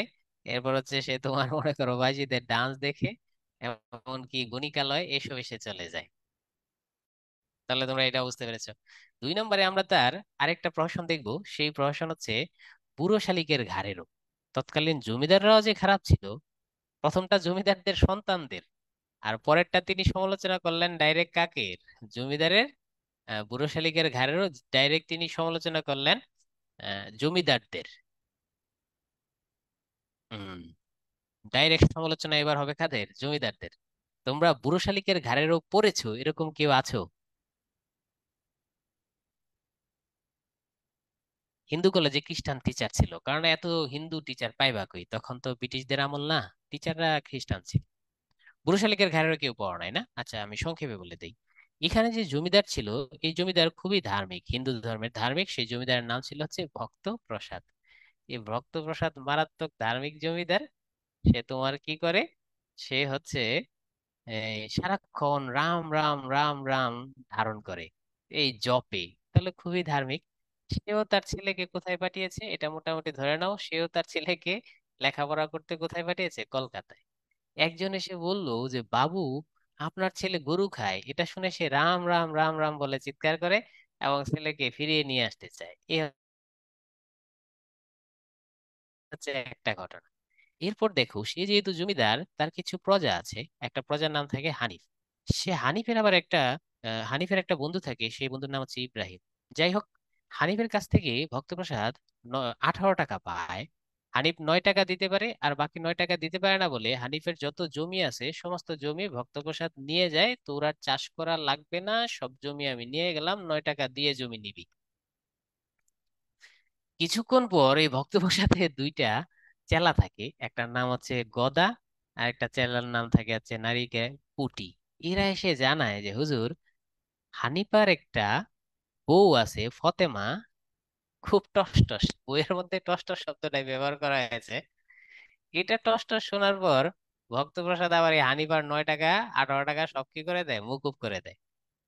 যাই হোক, তারপর দায়িত্ব দেয় গদাকে আর পুটিকে যে এই টসটসটাকে কি করতে হবে, ম্যানেজ করতে হবে। তাহলে দেখো ভক্তপ্রসাদ কি একটা অবস্থা, টসটসকে ম্যানেজ করতে হবে। একবার আবার ভক্তপ্রসাদ নারাজি হয়ে যায়, কয় না, কেউ মাইন্ড করো না, আবার সাহিত্যেই লেখা আছে এভাবে যে মুসলমান মানুষ তো, সে হচ্ছে নিরামিষ বুঝি, পেঁয়াজ খায় না, রসুন খায় না। সে বলে না, মুসলমান মেয়েদের মুখ দিয়ে ভক ভক করে পেঁয়াজের গন্ধ বের হয়, এটা বাদ বাদ দিয়ে দে। তাহলে দেখো সে কতটা ধার্মিক, নিরামিষ খায়, সে নিরামিষ খায়, এতটা ধার্মিক। যাই হোক, তারপর আবার এই গদার পুটি বলে, কেন বাবু, আপনি স্প্রে মেরে নিবেন তাহলেই তো হয়ে যাবে। পরে রাজি হয়, কয় ঠিক আছে। এবার তাকে যে রাজি করায় ফেললো, ফাতেমাকে অফার দিয়ে রাজি করায় ফেলে, আসলে একটা ফাঁদ তৈরি করে। রাজি সে হয় না, সে হাজবেন্ডের সাথে কথা বলে একটা ফাঁদ তৈরি করে। এরপর গদা জিজ্ঞাসা করে যে এই ফাতেমাকে কোন বাসায় নিয়ে আসবে। তখন ভক্তপ্রসাদ বলে, না, বাড়িতে আনা যাবে না, মুসলমান মানুষ, যদি বাড়িতে আনো তাহলে আমার জাত চলে যাবে। তাহলে তুমি খেয়াল করে দেখো, বাড়িতে আনলে জাত চলে যাবে। সাউন্ড একটু বাড়িয়ে দেবো। বাড়িতে আনলে জাত চলে যাবে, কিন্তু তার গা ছুঁইলে জাত চাইবে না, এরকম একটা অবস্থা ভক্তপ্রসাদের। বিষয়টা দেখো কি। তখন আবার গদা জিজ্ঞাসা করে, তাহলে ঠাকুর আমরা কোথায় সিস্টেমটা হবে, সিস্টেম কোথায় হবে? তখন ভক্তপ্রসাদ বলে, ওই বাড়ির পাশে একটা ভাঙ্গা শিব মন্দির আছে না, ওই শিব মন্দিরে সিস্টেম হবে। এবার গদা বলে, রাম রাম রাম, বলে এই শিব মন্দির, শিব ঠাকুর মাইন্ড করবে না? তখন এই ভক্তপ্রসাদ জবাব দেয়, "এই ভাঙ্গা শিব মন্দিরে শিব থাকেন না।" কি বাটপার দেখছো! তারপরে শিব মন্দিরেই সিস্টেম করার জন্য নিয়ে যায় কাকে, ফতেমাকে। ওখানে তার হাজবেন্ড হানিফা, ইব্রাহিম, এরা সাদা কাপড় পরে রেডি থাকে। এরপর তারা তাদেরকে ভূতের মতো কি করে ভয় দেখায়, এগুলা সব পালায়া যায়। ভক্তকে ধইরা ইচ্ছা মতো পিটায়। ভক্ত 200 টাকা জরিমানা দিয়ে ছাড়া পায়। এই হচ্ছে সেই সময়ের জমিদারদের অবস্থা। এবার বলো, তোমাদের কোনটা বেশি ভালো লেগেছে, কি কি বলে সভ্যতা, নাকি ভক্ত প্রসাদের বুড়ো শালিকের ঘাড়েরও? হুম, দুটা একই সাল। 1860 সাল। হ্যাঁ, দুইটাই দুই সমস্যা নিয়ে। তাহলে জমিদারদের সন্তানরাও বখাটে হয়ে গিয়েছিল, জমিদাররাও কিন্তু বখাটে হয়ে গিয়েছিল। বুঝতে পেরেছো? তাহলে হ্যাঁ, দুটো প্রহসনই সুন্দর। এবং মাইকেল এই দুটো প্রহসন তোমার, মাইকেল এই দুটো প্রহসন তোমার কি করেছিল জানো? মঞ্চস্থ থিয়েটার থিয়েটার করতে চেয়েছিল, তাকে থিয়েটার করতে দেওয়া হয় নাই। তখন মাইকেল বলেছিল, আমার নাটক লেখার মনটা ভেঙে গেছে। বন্ড জমিদার, হ্যাঁ বন্ড জমিদারদের কাহিনী ঠিকই ধরেছে। তাহলে তার প্রহসনগুলো এক ধরনের নাটক, সমস্ত প্রহসনই এক ধরনের নাটক। পরীক্ষায় আসে প্রহসনগুলো কোন ধরনের নাটক, তাহলে অ্যান্সার হবে প্রহসনগুলো হচ্ছে ব্যঙ্গ নাটক। এটা একটু মাথায় রাখতে হবে, তাহলেই হবে। আচ্ছা, তাহলে মাইকেলের প্রহসন আমরা দেখে ফেললাম। এবার আমরা তাহলে দেখি মাইকেলের মহাকাব্য। মাইকেলের মহাকাব্যগুলো দুইটাই পৌরাণিক, পৌরাণিক মহাকাব্য। একটা হচ্ছে তোমার রাবণের ছেলে মেঘনাদের কাহিনী, সেটাও পৌরাণিক মহাকাব্য। তিনি আরেকটা গদ্য মহাকাব্য শেষ করতে পারেননি, সেটা হচ্ছে তোমরা জানো যে হেক্টর, হেক্টর বধের কাহিনী। হেক্টর বধের কাহিনী তোমরা পড়েছো, এই গদ্য মহাকাব্য, এটা তিনি শেষ করতে পারেন নাই, তবে তিনি মেঘনাদ বধ লিখে ফেলেছেন। মেঘনাদ বধটা তিনি লিখে মারা গেছেন। মেঘনাদ বধের কাহিনী, মেঘনাদকে হত্যার কাহিনী, আমার মনে হয় তোমরা মেঘনাদ বধ জানো। মেঘনাদ বধকে আলোচনা লাগবে নাকি লাগবে না বলো তো একটু? হ্যাঁ, ইলিয়ডের কাহিনী হচ্ছে হেক্টর বধ। মেঘনাদ বধ লাগবে? পেরিসের ভাই থাকে হেক্টর। আচ্ছা, কেউ কেউ বলছে লাগবে এবং লাগবে না, ফিফটি ফিফটি। ঠিক আছে, তাহলে আমি বলেছি সমস্যা নাই, 2-3 মিনিট লাগবে। তাহলে আমরা দেখি মেঘনাদ বধের পৌরাণিক কাহিনী। মাইকেল পৌরাণিক কাহিনী মাইকেলকে খুব প্রভাবিত করতো। মেঘনাদ বধ, মেঘনাদ বধের কাহিনীতে আমরা দেখতে পাই মোটামুটি আহ শ্রীলঙ্কার সাথে ভারতের যুদ্ধ। এটা হচ্ছে ধরো বাংলাদেশ, এ পাশে সেভেন সিস্টার্স, আর এটা হচ্ছে কি ভারতবর্ষ, ঠিক না? এই জায়গায় শ্রীলঙ্কা, আর এখানে হচ্ছে ভারতের অযোধ্যা। এই অযোধ্যার রাজা এ হচ্ছে রাম, আর এই লঙ্কার রাজা হচ্ছে রাবণ। এই দুই পক্ষের মধ্যে যুদ্ধ। এই হচ্ছে রাম আর রাবণের মধ্যে যুদ্ধ। তাহলে দুইটা পক্ষ আমরা দেখতে পেলাম, একটা পক্ষ রাম, রামের ভাই থাকে কে, লক্ষ্মণ। আর সকল দেব দেবী, এই যে শিবের কথা বলো, পার্বতীর কথা বলো, সকল দেব দেবী এদের পক্ষে যোগদান করে। সকল দেব দেবী এই পক্ষে থাকে। আর এই পক্ষে থাকে হচ্ছে রাবণ। রাবণের ভাই কুম্ভকর্ণ পাহাড়ের মতো উঁচু ছিল, 6 মাস ঘুমাইতো, একদিন জেগে উঠতো, আবার 6 মাস ঘুমাইতো। রাবণের ছেলে থাকে হচ্ছে বীরবাহু। এই হচ্ছে ঘটনা। এবং তোমরা অধিকাংশই মনে হয় জানো যে রাবণের বোনের নাম থাকে শূর্পণখা। কাহিনীর মূলে এই শূর্পণখাই। শূর্পণখা রামকে প্রথমে পছন্দ করেছিল, রামের বউ আছে তাই এটা বাদ। পরে আবার লক্ষ্মণকে পছন্দ করেছিল, কিন্তু লক্ষ্মণ শূর্পণখাকে বলল, তুই একটা ডাইনি, তোকে আমি চিনে ফেলেছি। এরপরে শূর্পণখা গিয়া রামের স্ত্রী সীতার সাথে দ্বন্দ্ব বাঁধায় দেয়। লক্ষ্মণ শূর্পণখার নাক কেটে দেয়। শূর্পণখা এসে ভাইয়ের কাছে, শ্রীলঙ্কার রাজা রাবণের কাছে বিচার দেয়। রাবণ গিয়া সীতাকে অপহরণ করে এই শ্রীলঙ্কায় নিয়ে আসে। সীতাকে অপহরণ করে সীতাকে বন্দি করে রাখে। তাহলে এখন কি করবে রাম আর লক্ষ্মণ? তার বউকে আর ভাবিকে উদ্ধার করবে। উদ্ধার করার জন্য যুদ্ধ হয়। সেই যুদ্ধটা হয় কয়দিন? 3 দিন যুদ্ধ হয়। আর কয় রাত যুদ্ধ হয়? 2 রাত যুদ্ধ হয়। সেটার কাহিনী হচ্ছে মেঘনাদ বধের কাহিনী। বুঝতে পেরেছো? মেঘনাদ বধের কাহিনী। আমরা যুদ্ধের শুরুর দিকে আমরা দেখতে পাই, যুদ্ধের প্রথম দিনে আমরা দেখতে পাই যে রাবণের বড় ছেলে আছে বীর বাহু, সেই বীর বাহুকে মেরে ফেলে। এরপর আমরা দেখতে পাই কুম্ভকর্ণ ঘুমায় ছিল, তাকে ঘুম থেকে উঠায়। ঘুম থেকে উঠায় আসে কুম্ভকর্ণকে যুদ্ধের ময়দানে পাঠায়। কুম্ভকর্ণ মারা যায়। এরপর আমরা দেখতে পাবো যুদ্ধের ময়দানে কে যায়? মেঘনাদ যাবে নিয়ত করে। মেঘনাদ তো অনেক বড় যোদ্ধা, মেঘনাদের সাথে পারা কঠিন।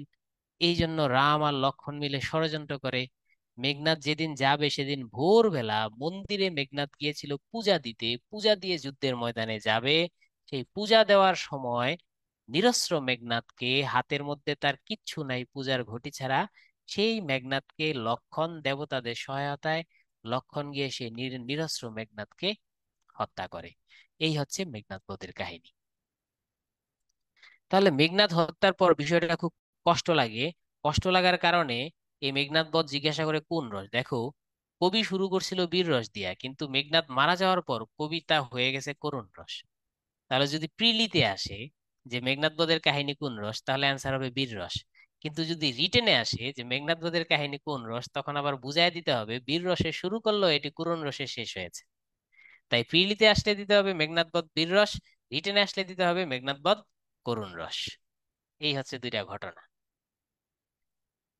মেঘনাদের সাথে রাবণ সম্পর্ক কি? মেঘনাদের ছেলে। মেঘনাদ হচ্ছে রাবণের ছেলে, রাবণের ছেলে।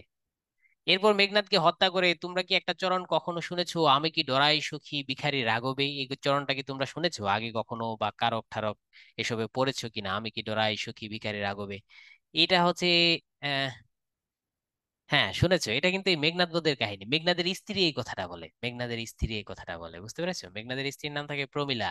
সে বলে আমি কি ডরাই সখী ভিখারি রাঘবে, রাঘব মানে রাম, আমি কি ওই ভিখারি রামকে ভয় পাই? আবার সে বলে মেঘনাদ কি যেন রাবণ শ্বশুর মম মেঘনাদ স্বামী, রাবণ আমার শ্বশুর, মেঘনাদ আমার স্বামী, আমি কি ডরাই সখী ভিখারি রাঘবে। আমার প্রায় এই চরণটা চেঞ্জ হয়ে যায়, আমার মুখ দিয়ে চলে আসে মেঘনাদ শ্বশুর মম রাবণ স্বামী, এরকম চলে আসে। আচ্ছা, একজন জিজ্ঞাসা করেছে বিভীষণকে। দেখো বিভীষণ কিন্তু রাবণের ভাই থাকে, বিভীষণ রাবণের ভাই থাকে, কিন্তু বিভীষণ এই ভাইয়ের পক্ষে না থেকে, ভাতিজার পক্ষে না থেকে, শ্রীলঙ্কা দেশের পক্ষে না থেকে, এই বিভীষণ যোগ দেয় কার পক্ষে? রামের পক্ষে। এই জন্যই বলা হয় ঘরের শত্রু বিভীষণ। এই কুম্ভকর্ণকে হত্যার কাহিনী বিভীষণ বলে দেয়, মেঘনাদকে হত্যার কাহিনী বিভীষণ বলে দেয়, এদেরকে ধ্বংসের কাহিনী বিভীষণ নিজেই বলে দেয়। এই জন্যই বলা হয় ঘরের শত্রু বিভীষণ। তাহলে আশা করি তোমরা বিষয়টা ক্লিয়ারলি বুঝতে পেরেছো।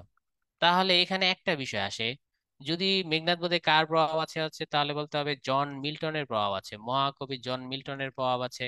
মিল্টনের একটা বই ছিল, সেই বইটার নাম কি প্যারাডাইজ লস্ট মহাকাব্য ছিল, সেটার প্রভাব আছে।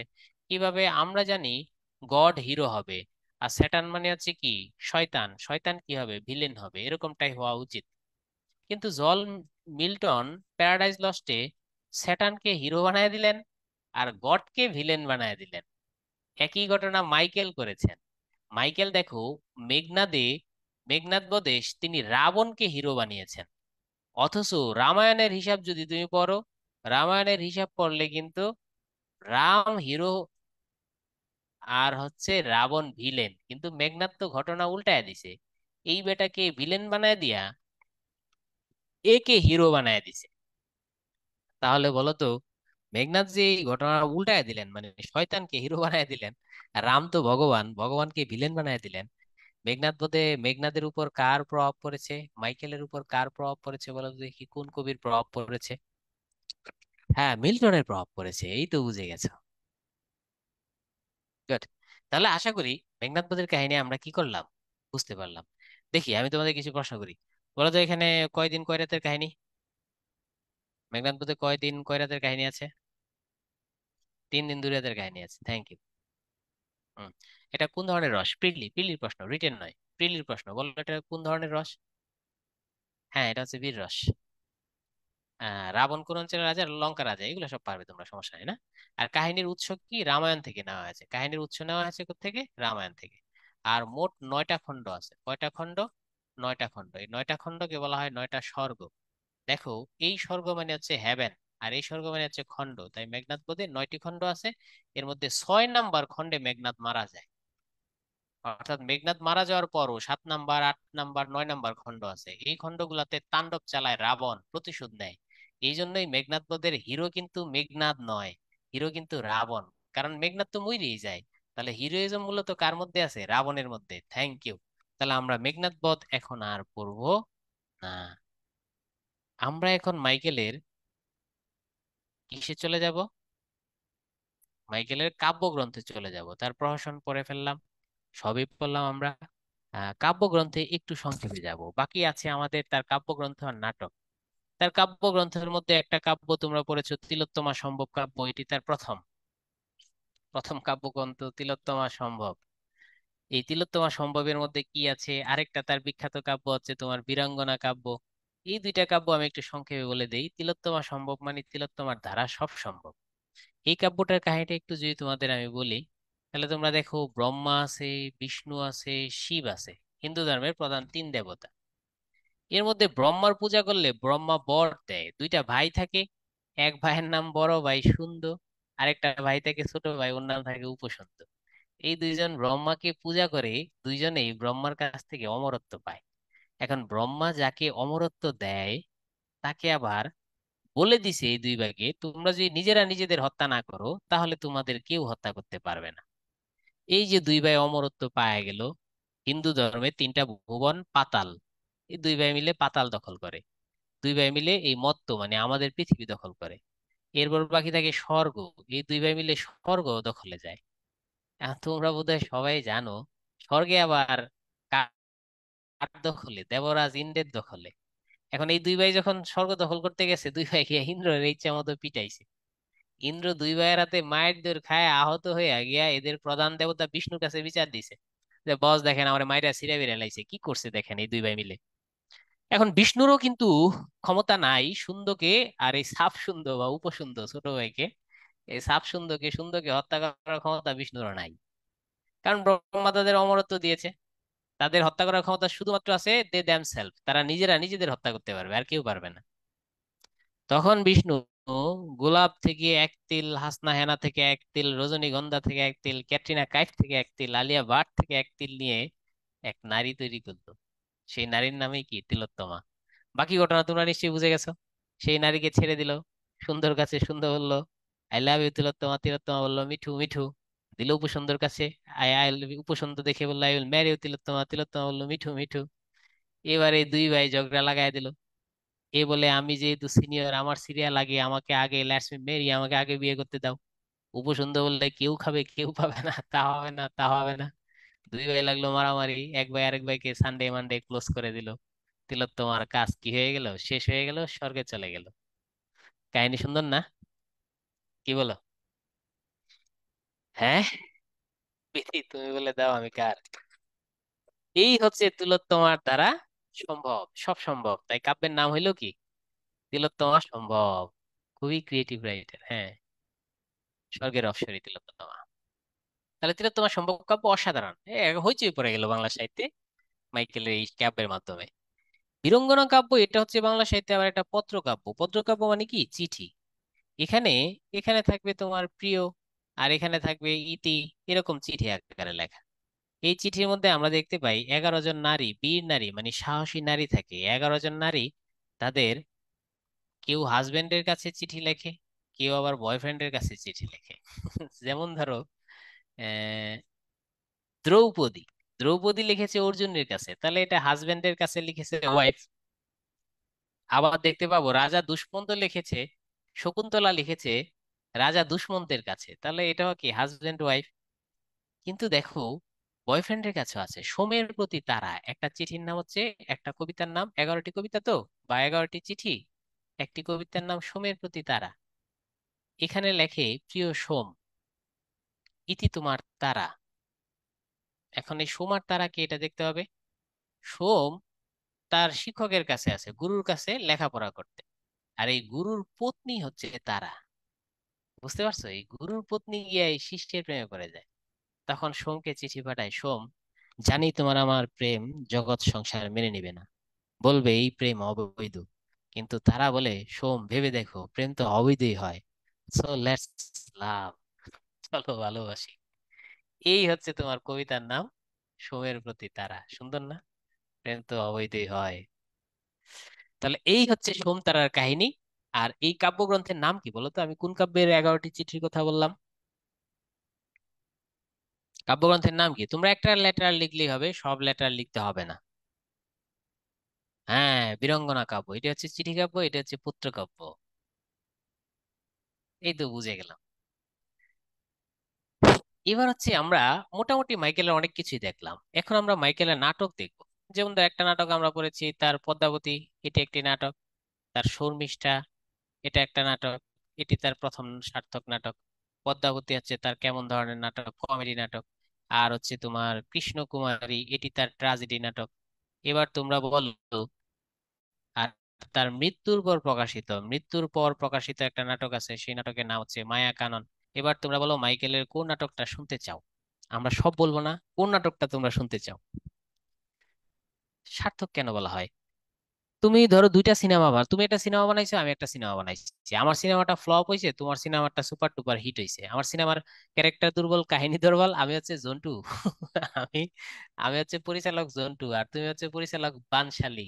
তাহলে বলো কারটা সার্থক হবে? বুঝতেই তো পারছো। জন্টুটা সার্থক হবে না বানশালীটা সার্থক হবে? কারটা সার্থক হবে বলো?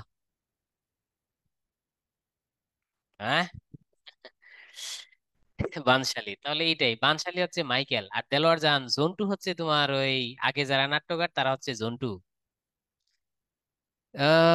না না, পদ্মাবতী এটা কমেডি নাটক, ওই আলাওলের পদ্মাবতী না। ঠিক আছে, তোমরা অনেকেই কৃষ্ণকুমারীর নাটকটা শুনতে চেয়েছিল, তাহলে কৃষ্ণকুমারীটাই আমরা বলি। কৃষ্ণকুমারী এটি একটি সার্থক ট্রাজেডি নাটক। কৃষ্ণকুমারীর কাহিনীটার মধ্যে, এটা কিন্তু ভারতবর্ষেরই কাহিনী। ভারতের সবচেয়ে ইতিহাস সমৃদ্ধ এলাকার নাম কি তোমরা জানো? ভারতের সবচেয়ে বেশি ইতিহাস আছে যে এলাকার নাম, এটা ভুটান, এটা হচ্ছে নেপাল, এই হচ্ছে সেভেন সিস্টার্স, এই হচ্ছে কাশ্মীর অঞ্চল, এই গুজরাট অঞ্চল, এই হচ্ছে ভারতবর্ষ। সবচেয়ে রাজস্থান, রাজস্থান, থ্যাংক ইউ। এই এলাকাটা হচ্ছে রাজস্থান। এটা একটা সত্য ঘটনা, কৃষ্ণকুমারীর ঘটনা একটি সত্য ঘটনা। এই রাজস্থানে তিনজন রাজা, একজন জয়পুরের রাজা জগৎ সিং, একজন উদয়পুরের রাজা, আর একজন হচ্ছে ভীম সিং। তাহলে রাজা কয়জন? তিনজন। একজন হচ্ছে তোমার জগৎ সিং, একজন হচ্ছে তোমার রাণা মান সিং, সংক্ষেপে ওই আকবরের সেনাপতি মান সিং সে নয়, অন্য আরেকজন রাণা মান সিং, আরেকজন হচ্ছে ভীম সিং। এই ভীম সিং এর কন্যা হচ্ছে কৃষ্ণা। এখন ভীম সিং, বাস্তব কাহিনী কিন্তু, রাজস্থানের কাহিনী বাস্তব কাহিনী। ভীম সিং দুর্বল হয়ে গেছে, জগৎ সিং মোটামুটি শক্তিশালী, এও শক্তিশালী। এখন ভীম সিং ভাবলো জগতের সাথে তার সুন্দরী রূপসী কন্যা, অসাধারণ রূপসী, পুরা রাজস্থানে তার রূপের আছে, খ্যাতি আছে। জগতের সাথে সে বিয়ে দিয়ে শক্তিশালী হতে চায়, যেহেতু সে দুর্বল হয়ে গেছে। এবার জগতের সাথে বিয়ে ঠিক হয়েছে, কিন্তু জগতের একটা উপপত্নী আছে। উপপত্নী মানে তোমরা বোধহয় বোঝো যে বউ না, কিন্তু বউয়ের মতো ইউজ করে, এটাকে বলে উপপত্নী। এবার জগতের সাথে যদি কৃষ্ণার বিয়ে ঠিক হয়ে যায়, নিশ্চয়ই উপপত্নী তার প্লেসটা হারাবে, সে তার জায়গাটা হারাবে, সম্মানের জায়গাটা হারাবে। এটা তোমরা বুঝতে পারছো? তখন উপপত্নীর আবার একটা দাসী থাকে, উপপত্নী আর দাসী মিলে একটা চক্রান্ত করে এই বিয়েটা বাতিল করার জন্য। তখন এরা একটা ফেক একটা চিঠি পাঠায় মানসিং এর কাছে। এখানে লেখা থাকে, এই প্রিয় মানসিং, আপনি একজন ইয়াং মানুষ, আপনার সৌন্দর্য, সূর্যবীজের কথা মহারাষ্ট্র সবাই জানে, আমিও আপনার খুব ফ্যান, ইতি কৃষ্ণা। তাহলে তার কাছে একটা চিঠি যায়, কার? কৃষ্ণার। এবার বলো তো দেখি, এই চিঠিটা কি কৃষ্ণা পাঠাইছে নাকি তার বউ আর দাসী পাঠাইছে? ওরে এক ভাস্কর, তুমি তো নামও জানো, থ্যাংক ইউ। এই বউ আর দাসী মিললে, ওই দাসী মূলত বিলাসবতী এই চিঠিটা লিখছে কৃষ্ণার নাম। তো এই চিঠিটা দেওয়ার পর মানসিং কৃষ্ণার চিঠি পেয়েছে, এটা তো তার জন্য বিশাল, তার প্রেম ভালোবাসা ভরপুর হয়ে উঠেছে। বুঝতে পেরেছো? এবার কিন্তু সে আবার রিয়েল একটা চিঠি পাঠাইছে কৃষ্ণার কাছে। সে প্রিয় কৃষ্ণা লিখে পাঠাইছে, সমগ্র ভারতবর্ষে তোমার রূপের খ্যাতি আছে, আমি তোমার রূপে মুগ্ধ, যদি কখনো তোমার পানি পাই নিজেকে আমি কৃতার্থ মনে করব, ইতি তোমার অমুক। এই যে একটা বাস্তব চিঠি আসলো কৃষ্ণার কাছে, এবার কিন্তু কৃষ্ণাও এর প্রেমে পড়ে একে চিঠি পাঠানো শুরু করলো। তাহলে বিয়ে ঠিক হইলো কার সাথে? জগতের সাথে। প্রেম হয়ে গেল কার সাথে? এই মানের সাথে। এই পাশে প্রেম চলতেছিল, আর এই লোকের সাথে বিয়ে ঠিক হইলো। তখন এই ভীম সিং আর ভীম সিং এর যে স্ত্রী আছে, এরা দুইজনে এই বিয়েটা ক্যান্সেল করে দিয়ে বিয়েটাকে এদিকেই নিয়ে আসলো। তাহলে ভালো কথা, বিয়ে এদিকে রেডি হয়ে যাবে। জগৎ মাইন্ড করে বলল যে আমি কি ধনচানি, আমি আপনার রাজত্ব ধ্বংস করে দিব, দিল হুমকি। এদিক দিয়ে হুমকি খায় আবার সে কি করলো, এই বিয়ে ক্যান্সেল করে বিয়ে আবার এদিক দিয়ে দিয়ে দিল। তখন এও আবার ক্ষেপা গিয়া বললো, আমার সাথে বিয়ে না দিয়ে প্রেম, আমার সাথে বিয়ে দিবেন এর সাথে, আমি আপনার রাজ্য ধ্বংস করে দিব। এখন এমন একটা অবস্থা হইলো, যেদিকেই তোমার বিয়ে দিবে উল্টা দিক রাজ্য ধ্বংস করে দিবে। এদিক দিয়ে কৃষ্ণের অবস্থা হয়েছে, বিধি তুমি বলে দাও আমি কার। দুটি মানুষ, একটি মনের দাবিদার। এ বলে, আমি পৃথিবীর এই বুকে আগুন জ্বালিয়ে দিব যদি তুমি আমারই না হও। আর এ বলে, বিশ্বাসঘাতকতা করো না প্রিয়া, আমি ছাড়া তুমি কারো নও। এই হচ্ছে এক বিশাল জটিলতা তৈরি হয়ে যায়, পরে তার রাজ্য আসলেই সংকটে পড়ে যায়। এর কি সমাধান? এর সমাধান হচ্ছে একমাত্র কৃষ্ণার মৃত্যু। পরে ভীম তার ভাইকে পাঠায় কৃষ্ণাকে মারার জন্য। তার ভাই চাচা গিয়ে কৃষ্ণাকে মারতে পারে না। তখন চাচার চোখের জলে কৃষ্ণা ঘুম থেকে উঠে যায়, কৃষ্ণা পুরো ঘটনা বুঝতে পারে, একটা ছুরি হাতে নিয়ে নিজের পেটে ঢুকায় দেয়। এভাবে কৃষ্ণা হচ্ছে মারা যায়। এটা একটা বাস্তব কাহিনী, এবং এটা অবলম্বনে রচিত হয়েছে বিখ্যাত ট্রাজেডি। সেই ট্রাজেডির নামই হচ্ছে কৃষ্ণ কুমারী। ক্লিয়ার? তাহলে তোমরা যে কাহিনীগুলা পড়লা, সেটা তিলোত্তমা সম্ভব হোক, প্রহসন দুইটা হোক, কৃষ্ণকুমারী হোক, বা মহাকাব্য মেঘনাদ, মেঘনাদের সেই করুণ হত্যা, ভোরবেলা নিরস্ত্র মেঘনাদকে ষড়যন্ত্র করে হত্যা করেছে তার চাচা লক্ষণ, সে কাহিনী হোক। এটা দেখে কি মনে হইলো, মাইকেল কি দুর্বল লেখক না শক্তিমান লেখক?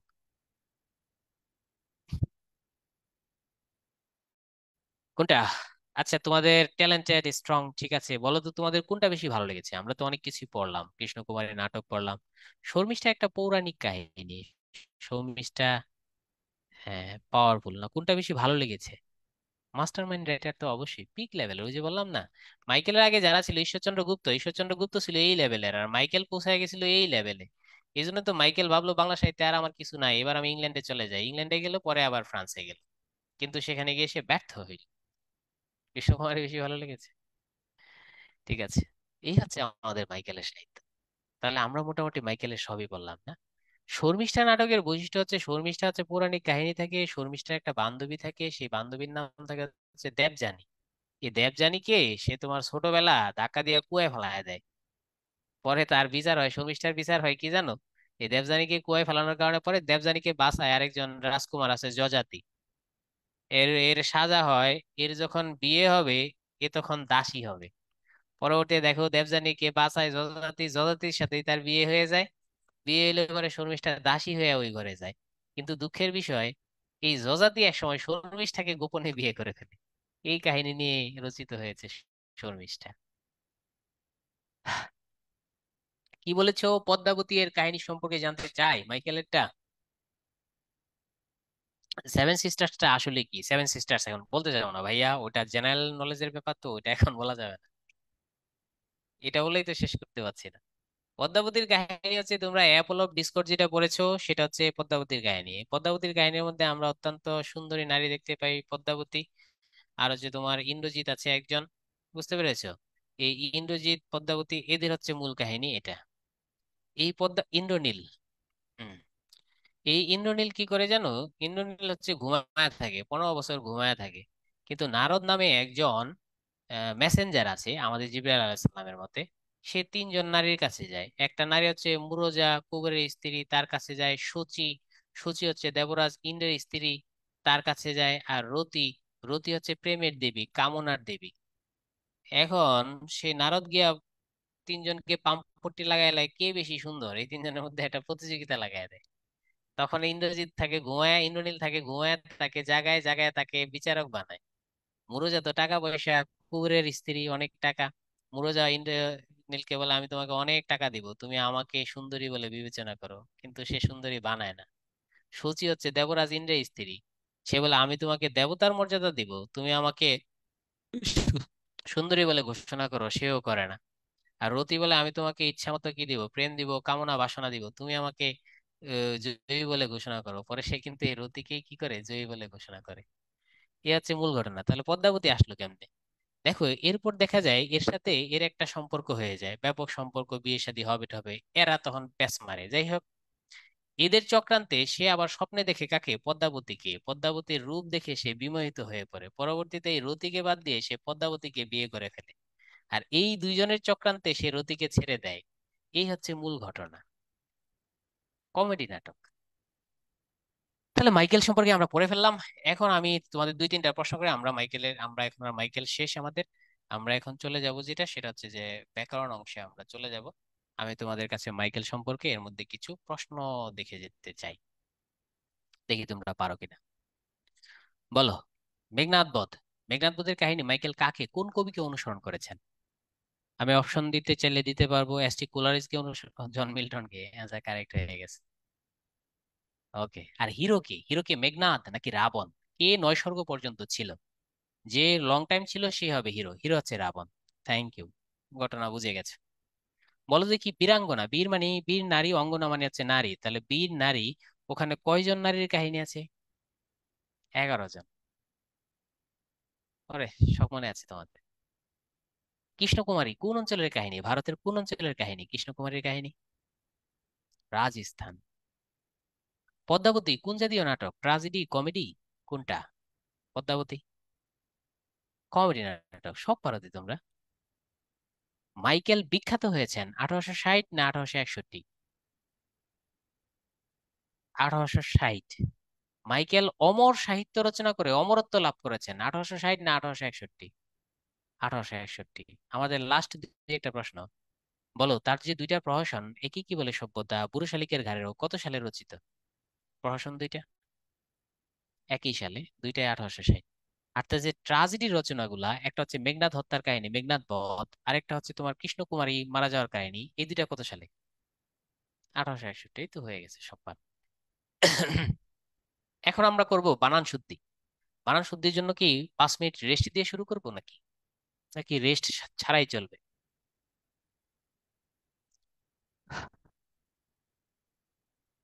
2 মিনিট রেস্ট? আচ্ছা 2 মিনিট রেস্ট দিই। 2 মিনিট তোমরা ইয়ে করো। আমি, না তাহলে ঘুম পাবে না, ঘুমাইলে ঘুমাও। আগে স্বাস্থ্য পরে লেখাপড়া হবে। নাসি বানানো কিছু মজার জিনিস আছে, শিখতে পারবো। 2 মিনিট তাহলে আমরা বিরতি দেব। 2 মিনিট বিরতি। ঘুমাইলে ঘুমাও, টেনশন করো কেন? 2 মিনিট বিরতি, দেখি এখন কত বাজে। এখন যা বাজে তার থেকে 2 মিনিট পর শুরু করবো। 7টা 23 বাজে, তো 7টা 25-এ শুরু করো। 23-এ বাজে। 7টা 25 শুরু।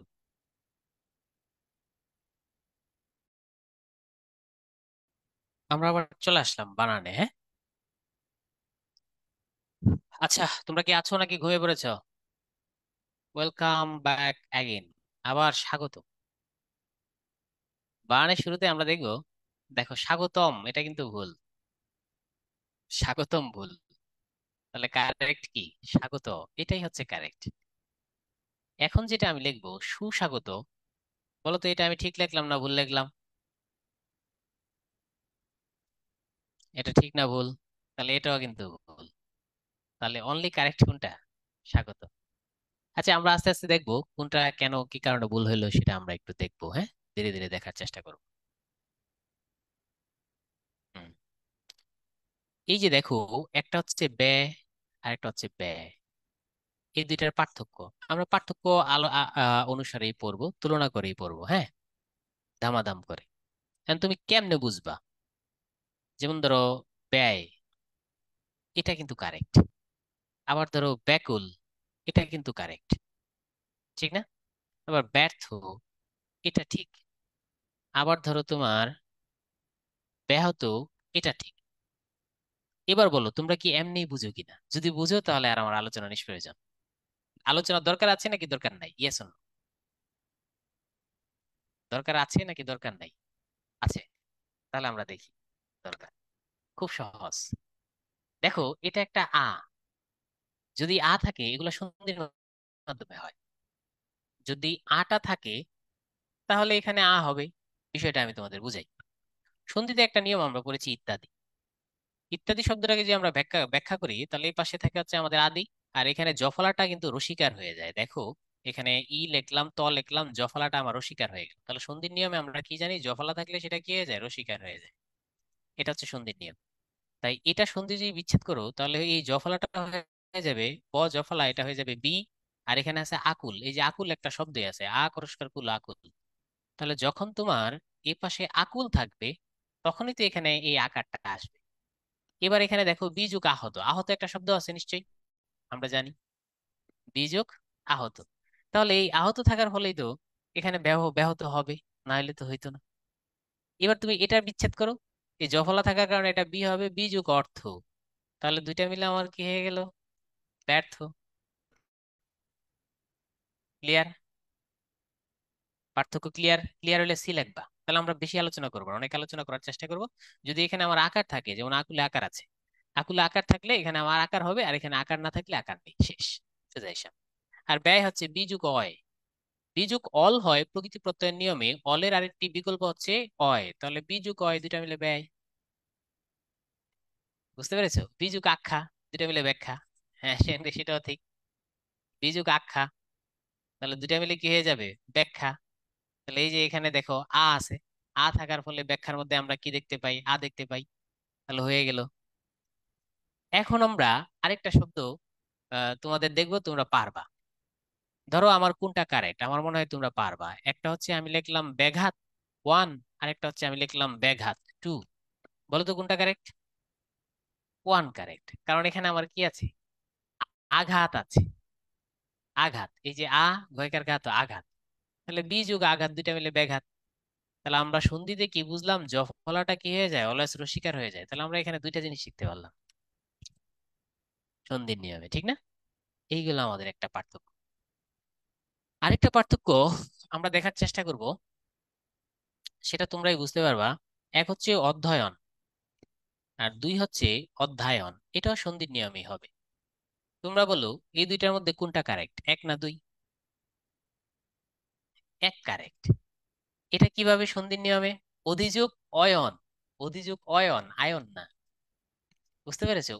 এই জফলা থাকলে সেটা রসিকার হয়ে যায়, অধিযোগ অয়ন দুইটা মিলে কি হয়ে যায়, অধ্যয়ন, নট আয়ন। এই অধ্যয়ন হয়, কখনোই এটা হয় না। অধিযোগ অবসায় দুইটা মিলে হয়ে যায় অধ্যবসায়। অধিযোগ অবসায়, অধ্যবসায়। কিন্তু আমরা অনেকেই অধিযোগ আবসায় দেই। এই আবসায় দিলেই সেটা আমাদের কি হয়ে যাবে, ভুল হয়ে যাবে। তাহলে অ্যান্সার হবে অধ্যবসায়। আরেকটা দেখো, এই হচ্ছে যাত্রা বিমান, মানে এখানে অভিমান শব্দটা আছে, অভিমান শব্দটা আছে। আরেকটা হচ্ছে তোমার জাত্য বিমান। তোমরা বলো কোনটা কারেক্ট, এক নাকি দুই? কোনটা কারেক্ট? এক কারেক্ট। যেহেতু অভিমান, যখন আমি নেক্সট অংশে অভিমান বলবো, অভিমান বললে তো জাতি যোগ অভিমান, তাহলে এখানে তো আমার আকার নাই। এখানে যদি আকার না থাকে, তাহলে এখানেও আকার হওয়ার সুযোগ নাই। তাই এটার ব্যাখ্যা হবে জাতি যোগ অভিমান দুটা মিলে আমার হয়ে যাবে কি, যাত্রা, জাত্যভিমান। এই হচ্ছে মূল ঘটনা। আচ্ছা, এখন দেখো আমরা আরেকটা শব্দ যাই। এটা হচ্ছে তোমার ন্যূনতম, আর এটা হচ্ছে ন্যূনতম। আচ্ছা, আরেকটা আমি দিলাম, এটা হচ্ছে ন্যূনতম। বলো আমার কোনটা কারেক্ট, এক দুই তিন? তিন, থ্যাংক ইউ। এখন তোমাদের অ্যান্সার কিন্তু সবার ঠিক। তাহলে আমি ডাইরেক্ট ব্যাখ্যায় চলে যাই, কেন হয়েছে খেয়াল করে দেখো। উনো শব্দের অর্থ হচ্ছে কম, আর তমটা আলাদা হিসাব। উনো মানে কম, তাহলে 29 মানে 30-এর চাইতে কম, 39 মানে 40-এর চাইতে কম। তাহলে উনো শব্দের অর্থ কম, এটা দীর্ঘ দিয়ে শুরু হয় উনোটা। তাহলে তুমি খেয়াল করে দেখো, এই দীর্ঘটা কিন্তু এই দীর্ঘ। এবার জফলাটা কেন আসলো সেটা আমরা খেয়াল করে দেখি। নি, জফলাটা থাকলে আমরা জানি জফলার পরিবর্তে সন্ধিতে কি হয়, রসি হয়। নি যোগ উনো দুটা মিলেই হয়েছে আমার, এই নিটা হয়ে গেছে জফলা, আর দীর্ঘটা হয়ে গেছে এখানে দীর্ঘ। এই দুটা মিলে আমার হইলো কি, নুন। এরপর যুগ হয়েছে তম, ন্যূনতম। এবার বলো ক্লিয়ার? এখানে আমার সন্ধি। তাহলে সন্ধিটা কিন্তু সব জায়গায় লাগে, এই জফলার নিয়মটা খুব কাজে দেয়। দুইটা মিলে আমাদের ন্যূনতম হয়ে গেল। Thank you. আরো কিছু পার্থক্য আমরা দেখি, তাহলে আমরা আরো সুন্দর করে বুঝতে পারবো। গুরুত্বপূর্ণ কিছুই পড়বো, একবারে বেসিক কিছু আমরা সহজে পড়বো না। এটা হচ্ছে হর সাথে দন্তন্য। আমরা এখন নত্য সত্য বিধানে গেলাম, এবার গেলাম নত্য সত্য বিধানে। আর এটা হচ্ছে হর সাথে মূর্ধন্য। মোটামুটি আমরা সবাই জানি এই মধ্যাহ্ন লিখতে গেলে হ যোগ দন্তান্ন হয়, আবার অপরাহ্ন লিখতে গেলে হ যোগ মূর্ধন্য ন হয়, পরাহ্ন লিখতে গেলে মূর্ধন্য ন, প্রাহ্ন লিখতে গেলে মূর্ধন্য ন, আবার সায়াহ্ন লিখতে গেলে এই হ যোগ দন্তান্ন, ঠিক না? এবার তোমরা কি এই দুইটার পার্থক্য জানো, ইয়েস অর নো? যদি জানো আলোচনা নিষ্প্রয়োজন, আর যদি বলো প্রয়োজন আছে নাকি নাই, আলোচনার প্রয়োজন আছে নাকি নাই, এটুকু বললে হবে। আলোচনার প্রয়োজন আছে নাকি নেই? আছে, ইয়েস। তাহলে বিষয়টা সহজ। আরেকবার থ্যাংক ইউ। তাহলে একটু দেখো, খুব সহজ। আমরা কিন্তু নত্য সত্য বিধানে পড়েছি, যেমন রণক্ষেত্র, র থাকলে ন হয়। রয়ের আরেকটা রূপ আছে, রয়ের আরেকটা রূপ কি, রেফ। রয়ের আরেকটা রূপ হচ্ছে রফলা, যাহা র তাহাই রেফ তাহাই রফলা। তাই সব কয়টার পরেই কিন্তু ন হয়। এই যে দেখো, তাহলে আমরা বুঝতে পারলাম যদি র থাকে এরপর মূর্ধন্য ন হবে, যদি রেপ থাকে এরপর মূর্ধন্য ন হবে, যদি রফলা থাকে এরপর মূর্ধন্য ন হবে। তুমি দেখবা এই প্রত্যেকটা ধ্বনির মধ্যে এর যে কোনো একটা কমন আছে। যেমন অপরাহ্ন র আছে তাই মূর্ধন্য ন, এখানেও র আছে তাই মূর্ধন্য ন, এখানে রফলা আছে তাই মূর্ধন্য ণ। এবার তুমি খেয়াল করে দেখবা এই সবকটা দন্তন্য হয়েছে। কেন দন্তন্য হয়েছে? কারণ এর একটার সাথেও কিন্তু র নেই, রেফ নেই বা রফলা নেই। দেখো মূর্ধন্য নাই, সায়ান্ন নাই। তাহলে এবার পার্থক্যটা কি ক্লিয়ার? শুধুমাত্র র আছে বলে আর র নাই বলে। ক্লিয়ার?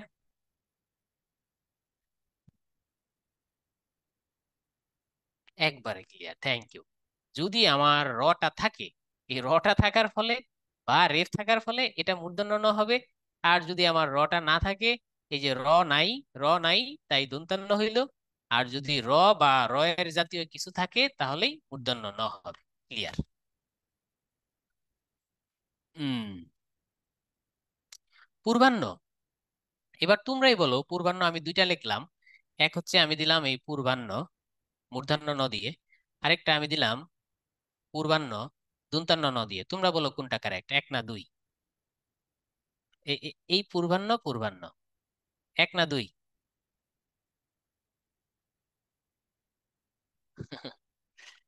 আচ্ছা দেখো, তাহলে দেখো আমরা বলেছিলাম রয়ের অপর নাম কি? রেফ।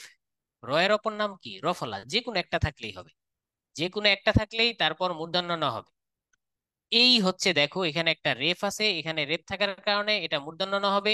আর এখানে রেফ থাকার কারণে এটা দন্তান্ন ন হতে পারবে না।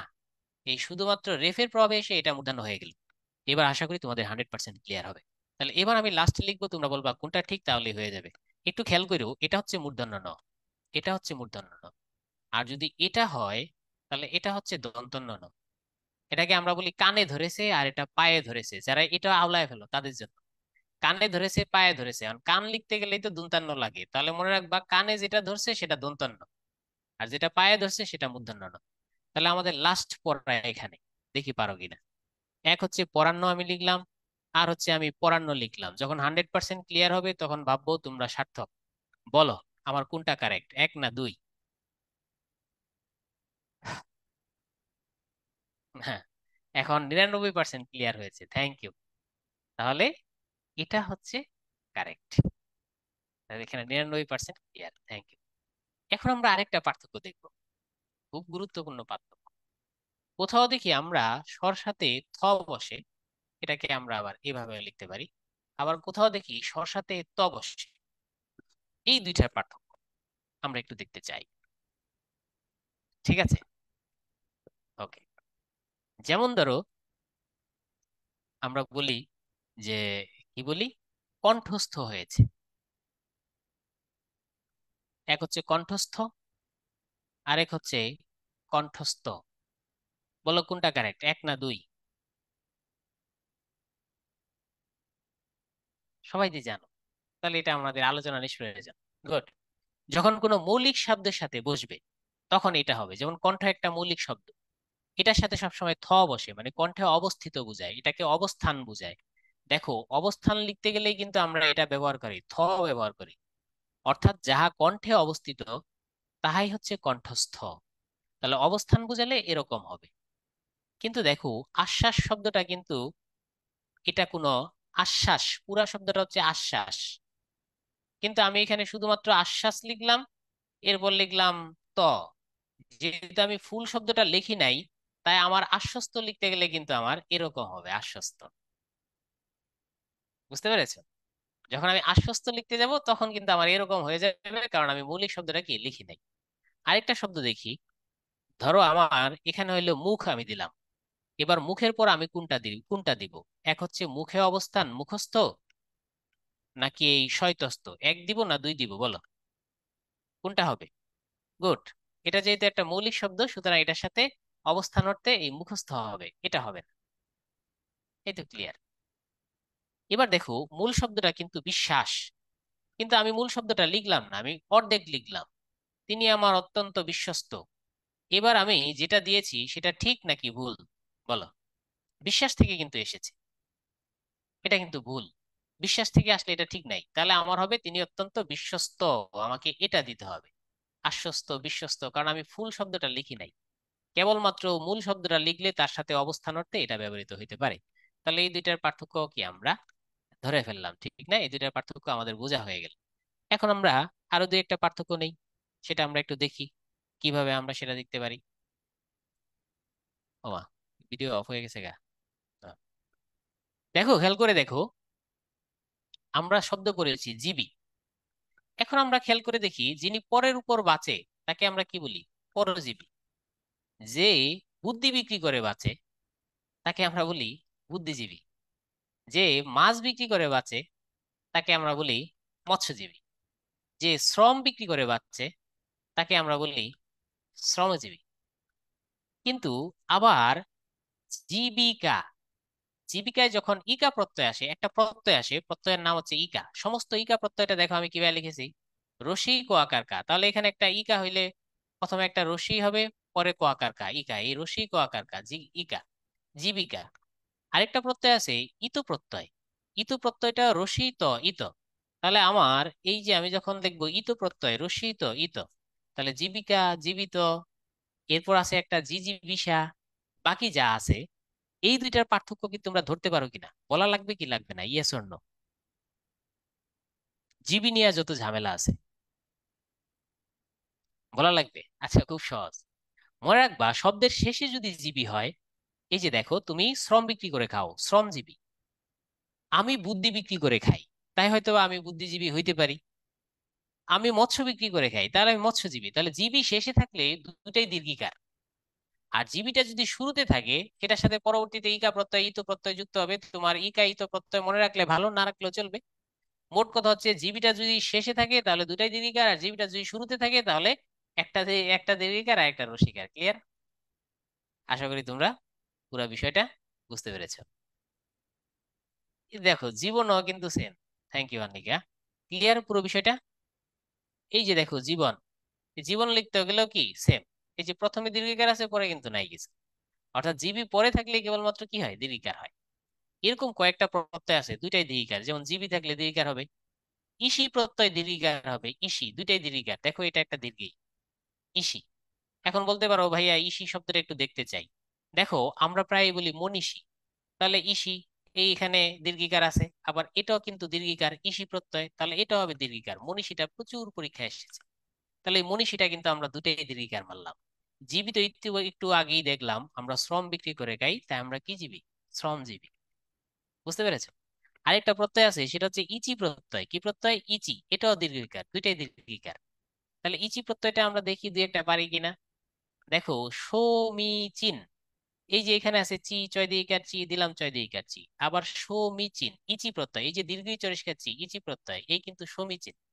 তাহলে এই ইচি থাকলে, জিবি থাকলে দুইটা দীর্ঘিকার, ইসি থাকলে দুইটা দীর্ঘিকার। তারপর হচ্ছে তোমার ইচি থাকলে দুইটা দীর্ঘিকার।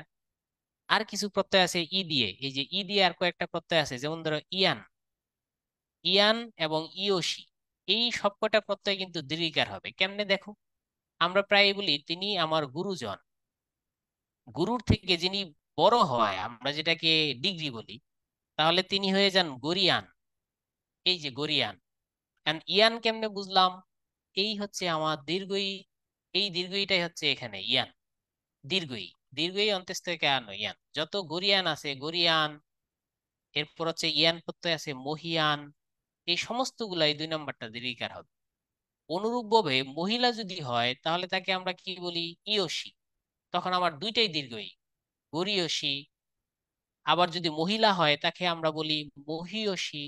তাহলে এখানে আমার কিন্তু ইয়সী প্রত্যয়। তাহলে আমরা পড়ে ফেললাম ইয়ান, ইচি, ইসি, ইচি, ইয়ান, ইয়সী। এই প্রত্যয়গুলা হলে সব কি হবে? দীর্ঘিকার। এবং এই পরীক্ষাগুলো প্রচুর আসে। তাহলে এই যে নিয়মটা পড়লাম, এই নিয়মটা হচ্ছে প্রত্যয়ের নিয়ম। তাহলে আমাদের সন্ধির নিয়ম লাগে, প্রত্যয়ের নিয়ম লাগে, নানাবিধ নিয়ম লাগে। হ্যাঁ, মাথা ঘুরে, তখন তোমাকে বেশি বেশি প্র্যাকটিস করতে হবে। তাহলে দেখো, আমি লাস্টবার বলছি, প্রত্যয়গুলো আমার কি? ইসি, ইচি, ইয়ান, ইয়সি, সবকটা কি দিয়া? দীর্ঘই দিয়া। দীর্ঘই দিয়ে একটা প্রত্যয় আমি পাইলাম, সেটা হচ্ছে কি পাইলাম? ইসি। দীর্ঘই দিয়ে আরেকটা প্রত্যয় পাইলাম, সেটা হচ্ছে ইচি, যেমন সমীচীন। আবার একটা প্রত্যয় পাইলাম গরিয়ান। ডিগ্রি ক্ষেত্রে আমরা দেখেছি সুপারলেটিভ ডিগ্রি, গরিয়ান। মহিলা হইলে আবার ইয়সি, গরীয়সী। তাহলে এই সবকটা দীর্ঘিকার। এইগুলা দীর্ঘিকার হওয়ার কারণে প্রত্যয়গুলা তুমি মুখস্থ রাখলে তুমি বুঝতে পারবে এটা দীর্ঘিকার হবে, এটাও দীর্ঘিকার হবে, ইয়ান ইয়সি দীর্ঘিকার। এই সবগুলা দীর্ঘিকার হবে, তখন তুমি বুঝতে পারবে। এই হচ্ছে ঘটনা। এবার আরেকটা প্রত্যয় তোমাদের আমি দেই, তোমরাই বলো কোনটা কারেক্ট। এই একটা শুদ্ধিকরণ, এই হচ্ছে আরেকটা শুদ্ধিকরণ। আমি ডাইরেক্ট জটিলে গেলাম, সহজ নিয়মে কিন্তু আমি রইলাম না। তোমরা বলো এখানে কোনটা কারেক্ট।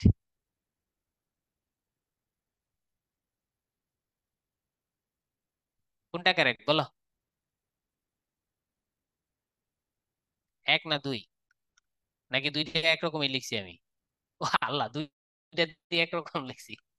সরি সরি, দুইটাতে একরকম করে ফেলেছি, দুঃখিত। এ হচ্ছে শুদ্ধিকরণ। এখন বলো কোনটা কারেক্ট, এক না দুই?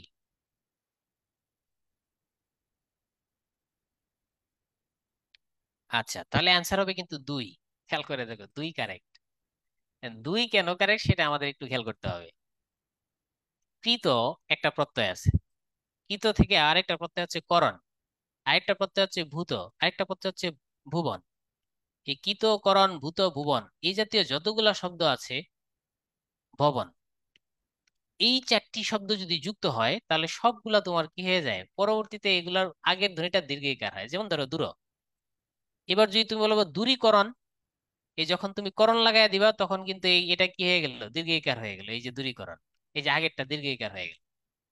এবার তুমি কি করতে চাও, তোমার জামা থেকে একটা দাগ দূরীভূত করতে চাও। যদি তুমি দূরীভূত করতে চাও, এই ভূত থাকার কারণে সেটা কি হয়ে গেল, দীর্ঘইকার হয়ে গেল।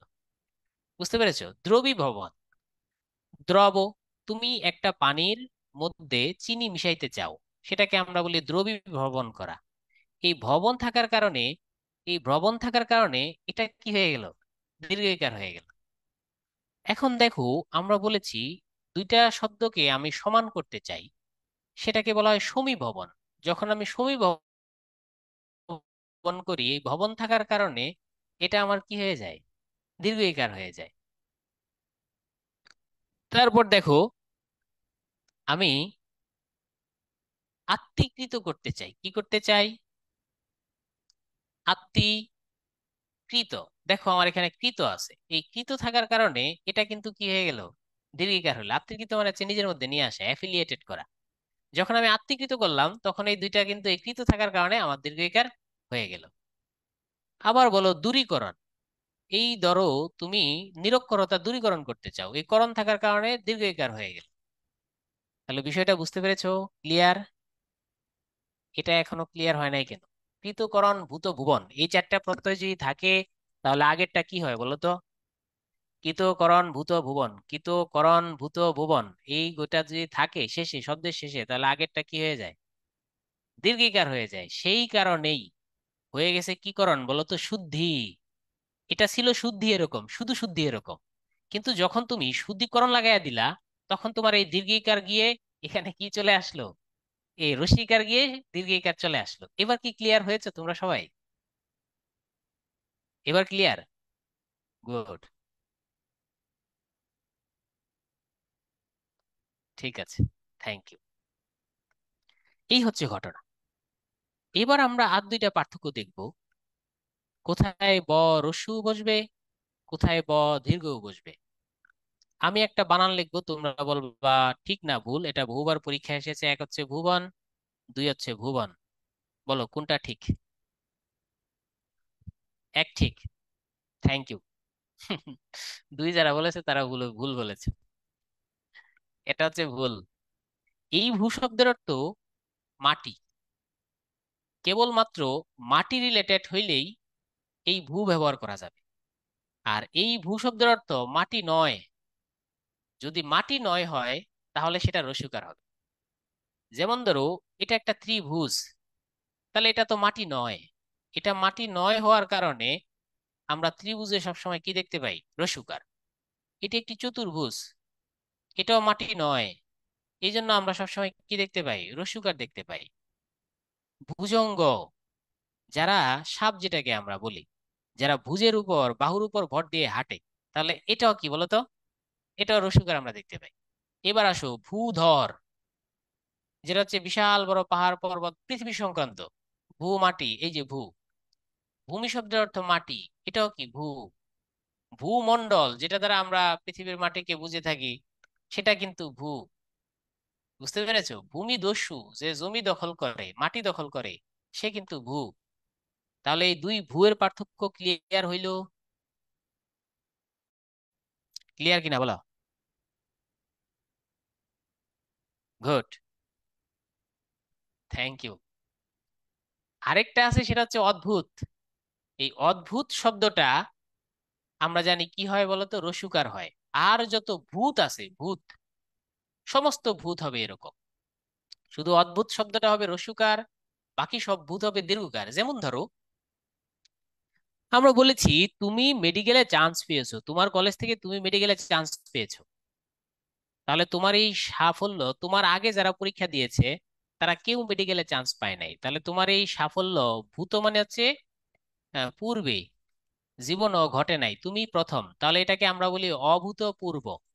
পূর্বে এই জাতীয় ঘটনা ঘটে নাই। তাহলে সেটার বানান হয়ে যায় কি, দীর্ঘকার দিয়ে। একমাত্র অদ্ভুতের রসুকার বসে, আর সবগুলো এরকম হয়।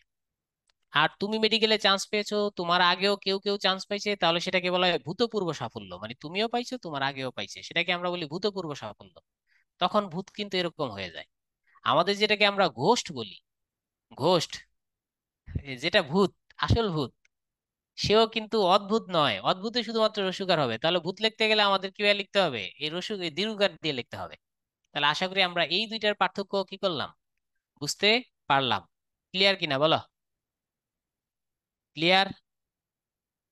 আমি পার্থক্য স্টাইলে পড়াচ্ছি যাতে তোমরা খুব সহজে এটা ধরতে পারো। আচ্ছা, একটা চিঠিপত্র, চিঠিপত্র লিখতে গেলেই একটা প্রশ্ন আসে যে তিনি ঢাকার উদ্দেশ্যে রওনা হলেন। হুম, তিনি ঢাকার উদ্দেশ্যে রওনা হলেন, এ হচ্ছে উদ্দেশ্যে, এ হচ্ছে উদ্দেশ্যে। বলো আমার কোনটা হবে কারেক্ট? তিনি ঢাকার উদ্দেশ্যে রওনা হলেন, এক না দুই? তিনি ঢাকার উদ্দেশ্যে রওনা হলেন। একটা হচ্ছে টুয়ার্ডস ঢাকা, ঢাকার দিকে বা ঢাকার উদ্দেশ্যে। আচ্ছা ঠিক আছে, তাহলে পেঁচিয়ে লাভ নেই। এটা হচ্ছে কারেক্ট, এটা হচ্ছে টুয়ার্ডস, টুয়ার্ডস ঢাকা। তিনি ঢাকার উদ্দেশ্যে কি করলেন, রওনা হলেন। এটা হচ্ছে উদ্দেশ্যে। আর এটা হচ্ছে লক্ষ্য ও উদ্দেশ্য, জীবনের লক্ষ্য থাকবে ও উদ্দেশ্য থাকবে, এটা হচ্ছে উদ্দেশ্য, এটা হচ্ছে গোল। লক্ষ্য উদ্দেশ্য, আশা করি বিষয়টা ক্লিয়ার। এবার বলে এই দুইটার পার্থক্য বোঝা গেছে? যদি লক্ষ্য ও উদ্দেশ্য বলে, তাহলে লক্ষ্য ও উদ্দেশ্য হচ্ছে এটা, আর এটা হচ্ছে টুয়ার্ডস ঢাকা, ঢাকার উদ্দেশ্যে। এই এক, এ হচ্ছে দুই। এবার দেখি তোমরা পারো কিনা। লেখা ক্লিয়ার না? ও আচ্ছা, তাই আমি লেখা ক্লিয়ার করে দিই। হ্যাঁ, তিনি ঢাকার উদ্দেশ্যে, এটা হচ্ছে উদ্দেশ্যে, ঢাকার উদ্দেশ্যে, টুয়ার্ডস ঢাকা। আর এটা হচ্ছে জীবনের লক্ষ্য ও উদ্দেশ্য ঠিক রাখতে হবে, এটা হচ্ছে টার্গেট বা গোল। এই দুটার মধ্যে পার্থক্য আছে, এটা হচ্ছে গোল, আর এটা হচ্ছে টুয়ার্ডস, মানে দিকে বা টু বলতে পারো। এই দুটো হচ্ছে পার্থক্য। এবার দেখি এই দুইটা পারো কিনা। একটা হচ্ছে লক্ষ্য, আর একটা হচ্ছে লক্ষ্য। দুটোই কিন্তু বানান কারেক্ট। এবার বলো, তিনি উপলক্ষ, বিবাহ উপলক্ষে বাড়িতে আসলেন, এক হবে না দুই হবে? এক না দুই? তিনি বিবাহ উপলক্ষে বাড়িতে আসলেন, এক না দুই? আচ্ছা, এটা হবে দুই, মাথায় রাখবা। তিনি বিবাহ উপলক্ষে, এইটা হচ্ছে লক্ষ্য উদ্দেশ্য, মানে গোল বা টার্গেট। আমি গোলই দিয়ে দিলাম, হ্যাঁ। যদিও গোলের পুরো নাম অভীষ্ট, কিন্তু বোঝার জন্য গোল বা টার্গেট দিয়ে দিলাম। আর এটা হচ্ছে টাকা, টাকা, লক্ষ লক্ষ টাকা। এটা হচ্ছে লক্ষ্য, যে এরকম 1 লক্ষ, 100, 1000, 10,000, 1 লক্ষ। এটা হচ্ছে লক্ষ লক্ষ টাকা, লক্ষ লক্ষ জনতা, এটা হচ্ছে সংখ্যা। আর এটা হচ্ছে টার্গেট, গোল, উদ্দেশ্য ইত্যাদি, মোটিভ। তাহলে দেখো, আজকে তিনি বিবাহ উপলক্ষে, তাহলে তার উদ্দেশ্য হচ্ছে বিবাহতে অ্যাটেন্ড করা, টাকা না। তাই উপলক্ষ বানান এরকম হয়। এবার ক্লিয়ার? ক্লিয়ার কিনা বলো? লক্ষ্য করে দেখো, হ্যাঁ লক্ষ্য করে দেখো, 100% এটা হবে। তুমি লক্ষ্য করে দেখো, লক্ষ্য করে দেখো, লক্ষ্য করে দেখো মানে কি, তুমি টাকার দিকে তাকাও। লক্ষ্য করে দেখো মানে তো এটা, তাই তো এটা হবে, লক্ষ্য করে দেখো। আমরা যখন লেখাপড়া করতাম, ইউটিউবে একটা ভাই ছিল, সে প্রচুর ইউটিউবে একটা ক্লাস নিতেন। যদিও তার ক্লাসগুলা একটু কেমন যেন লাগতো। লক্ষ্য, লক্ষ্য করে দেখুন, লক্ষ্য করে দেখুন, এটা তিনি বারবার বলতেন। ঠিক আছে, ওনার নাম মনে হয় মাশকুরুল আলম ছিল। যাক, তারপর ওনার কাছ থেকে কিছু শব্দ শিখেছি, ঋণী। এই হচ্ছে ঘটনা। তাহলে এই দুইটার পার্থক্য আশা করি আমরা ক্লিয়ারলি বুঝতে পারলাম। ঠিক আছে, ওকে। এখন দেখি তোমরা যে দুইটা জিনিস পারো কিনা। একটা জীবনানন্দ দাশ, আরেকটা হচ্ছে জীবনানন্দ দাশ। বলো জীবনানন্দ দাশ কোনটা? জীবনানন্দ দাশ কোনটা, এক না দুই? Correct answer. কেউ কেউ ভুলও দিয়েছো। এটা হচ্ছে জীবনানন্দ দাশ, এটা হচ্ছে পদবী। তাহলে জীবনানন্দ দাশেরটা কি, পদবী। তাহলে জীবনানন্দ দাশ হচ্ছেন এটা। আর এই দাস মানে হচ্ছে দাসত্ব। যেমন ধরো, এই দাস মানে দাসত্ব। এবার দেখি তোমরা বুঝতে পারো কিনা। মা কালীর বানানটা হচ্ছে এরকম, মা কালী। এবার আমি লিখলাম কালিদাস। আমি লিখলাম এক কালিদাস, দুই হচ্ছে কালিদাস, দুই, তিন কালী দাস। ও, দুইটা তো একরকম হয়ে গেল। তিন কালিদাস, চার কালী দাস। বলো কোনটা ঠিক, দেখি। এবার পেঁচাইয়া দিলাম তোমাদের, সেই পেঁচ দিলাম একটা। এবার চিন্তা করে অ্যান্সার দাও, বড় পেঁচ দিছি। দেখি কোনটা ঠিক। আচ্ছা ঠিক আছে, আগে আমি দেখে এলে কোনটা, নিজে দেখে এলে কোনটা ঠিক। অনেকগুলা লিখছি তো। এক হচ্ছে দেখো, এটা ভুল। দুই নাম্বার কালিদাস, এটা ভুল। তিন নাম্বার কালিদাস, এটাও ভুল। তাহলে কারেক্ট অ্যান্সার হচ্ছে কি? এটা আমি কি লিখেছি, দন্তাস্য না তালব্যস্য? না, দুঃখিত। এটা মনে হয় দন্তাস্য লিখছি কি না, এলে তোমরা বুঝবা কেমনে। একমাত্র এটাই ঠিক। এখন উত্তরটা বলে দেই। যেমন ভাবে দন্তাস্য লিখছি, তোমাদেরও বোঝার উপায় নাই। খেয়াল করে দেখো, এক হচ্ছে পদবী হবে না, কালিদাস মানে হচ্ছে আমরা মা কালীর দাস। কিন্তু যখন তুমি শুধু কালী লেখো তখন কারেক্ট অ্যান্সার। কিন্তু যখন তুমি লিখবা মা কালীর দাস, এই সমাস হয়ে যাওয়ার কারণে, কালীর দাস ষষ্ঠী তৎপুরুষ সমাস, সমাস হওয়ার কারণে এটা রসিকার হয়ে যায়, চেঞ্জ হয়ে যাবে। এই কালীর দাস, আমরা কালীর দাস, মা কালীর দাস। অনুরূপ ভাবে তুমি যদি শুধু চণ্ডী বলো এরকম, কিন্তু যখন তুমি মা চণ্ডীর দাস বলে দিবা তখন কিন্তু এরকম হয়ে যাবে, আমরা দাসত্ব করি, চণ্ডীর দাসত্ব। যেমন আমরা বলেছি গোলাম মাওলা, হিন্দু আমরা মুসলমান ধর্মে আমরা কি বলি, গোলাম মাওলা, আমরা মাওলার গোলাম। ঠিক অনুরূপ ভাবে তারা বলে আমরা কালীর দাস, আমরা মা চণ্ডীর দাস। তাহলে আমরা প্রায় বলি দেবীর দাস। বলো তুমি আমার বানানটা ঠিক নাকি ভুল? না, এটা দরকার নাই, আমি এক দিলাম আর দুই দিলাম, সেটা হচ্ছে দেবী দাস। আর আমি তিন দিলাম দেবী দাস। বলো আমার কোনটা ঠিক? কারেক্ট অ্যান্সার, সবাই দুই দিয়েছো, কারেক্ট। দেবীর দাস, শুধু দেবী যদি লিখি আমি এইভাবে লিখতে পারবো, কিন্তু যখন আমি দাস লিখবো সমাস হয়ে যাবে, তখন আমার এই দীর্ঘ এটা বাদ পড়বে। দীর্ঘ এটা বাদ পড়ে এটা রসিকার হয়ে যাবে, আর দাস বলতে দাসত্ব বোঝায়, সুতরাং এটা হবে। আর এই দাস হচ্ছে কি, পদবী। এখন তাহলে তোমরা বলো কুসুম কুমারী দাস। আমি দুইটা নাম লিখলাম, একটা হচ্ছে কুসুম, জীবনানন্দ দাশের মা কুসুম কুমারী দাস, আর জীবনানন্দ দাশের মা কুসুম কুমারী দাস। বলো কোনটা কারেক্ট, এক না দুই? এক কারেক্ট। Thank you. কারণ এই দাস হচ্ছে পদবী, আর এই দাস হচ্ছে দাসত্ব। তাহলে লাস্ট অ্যান্সার গোবিন্দ, গোবিন্দ দাস। গোবিন্দ হচ্ছে শ্রীকৃষ্ণকে বোঝায়, গোবিন্দের দাস। আরেকটা হচ্ছে গোবিন্দ এই দাস, এটা হচ্ছে তালব্যস্য। বলো কোনটা কারেক্ট, এক না দুই? থ্যাংক ইউ, এই তো সবাই বুঝে গেছে। সবারই সব ক্লিয়ার হয়ে গেছে না? হুম। স্লাইড একটা চেঞ্জ করে নেই, এক মিনিট। এক মিনিট না, কয়েক সেকেন্ড। স্লাইডটা চেঞ্জ করলাম। হুম। এখন তাহলে আমরা আরেকটা দেখি, দেবীদাস। ওকে। এক হচ্ছে রাত্র, আর হচ্ছে রাত্রি। বলো কোনটা কারেক্ট, এক না দুই? রাত্র নিয়ে যত ঝামেলা আছে সব এটা মিটাতে হবে। কারেক্ট অ্যান্সার, সবাই কারেক্ট অ্যান্সার দিয়েছে, এটা কারেক্ট। এই জন্যই অহ শব্দের অর্থ হচ্ছে দিন, আমরা দেখি অহরাত্র, এটা কারেক্ট। কিন্তু কেউ যদি এরকম লেখো অহরাত্রি, তাহলে সে কিন্তু কি লিখলা, ভুল। এর অনুরূপ ভাবে দিবা রাত্র, এটা কারেক্ট, কিন্তু রাত্রি ভুল। তাহলে আহ দিবা রাত্রির কাব্য, মানিক বন্দ্যোপাধ্যায়ের একটা ছিল দিবা রাত্রির কাব্য, এটা কিন্তু বর্তমানে ব্যাকরণ অনুযায়ী ভুল। কিন্তু আমরা জানি প্রপার নাউন এমন একটা জিনিস, এটাকে ভুল ধরার কি নাই, সুযোগ নাই। জেনারেলি আমি দুলাল এভাবে লিখি প্রপার নাউন, তাহলে এটাই মূল বানান। কিন্তু আমি যদি দুলাল এভাবে লিখি তবু কিন্তু আমারটা কি আছে, ঠিক আছে, কারণ নামের কোনো ভুল নাই। এটা যেহেতু প্রপার নাউন, একটা গ্রন্থের বই, এটা ঠিক আছে।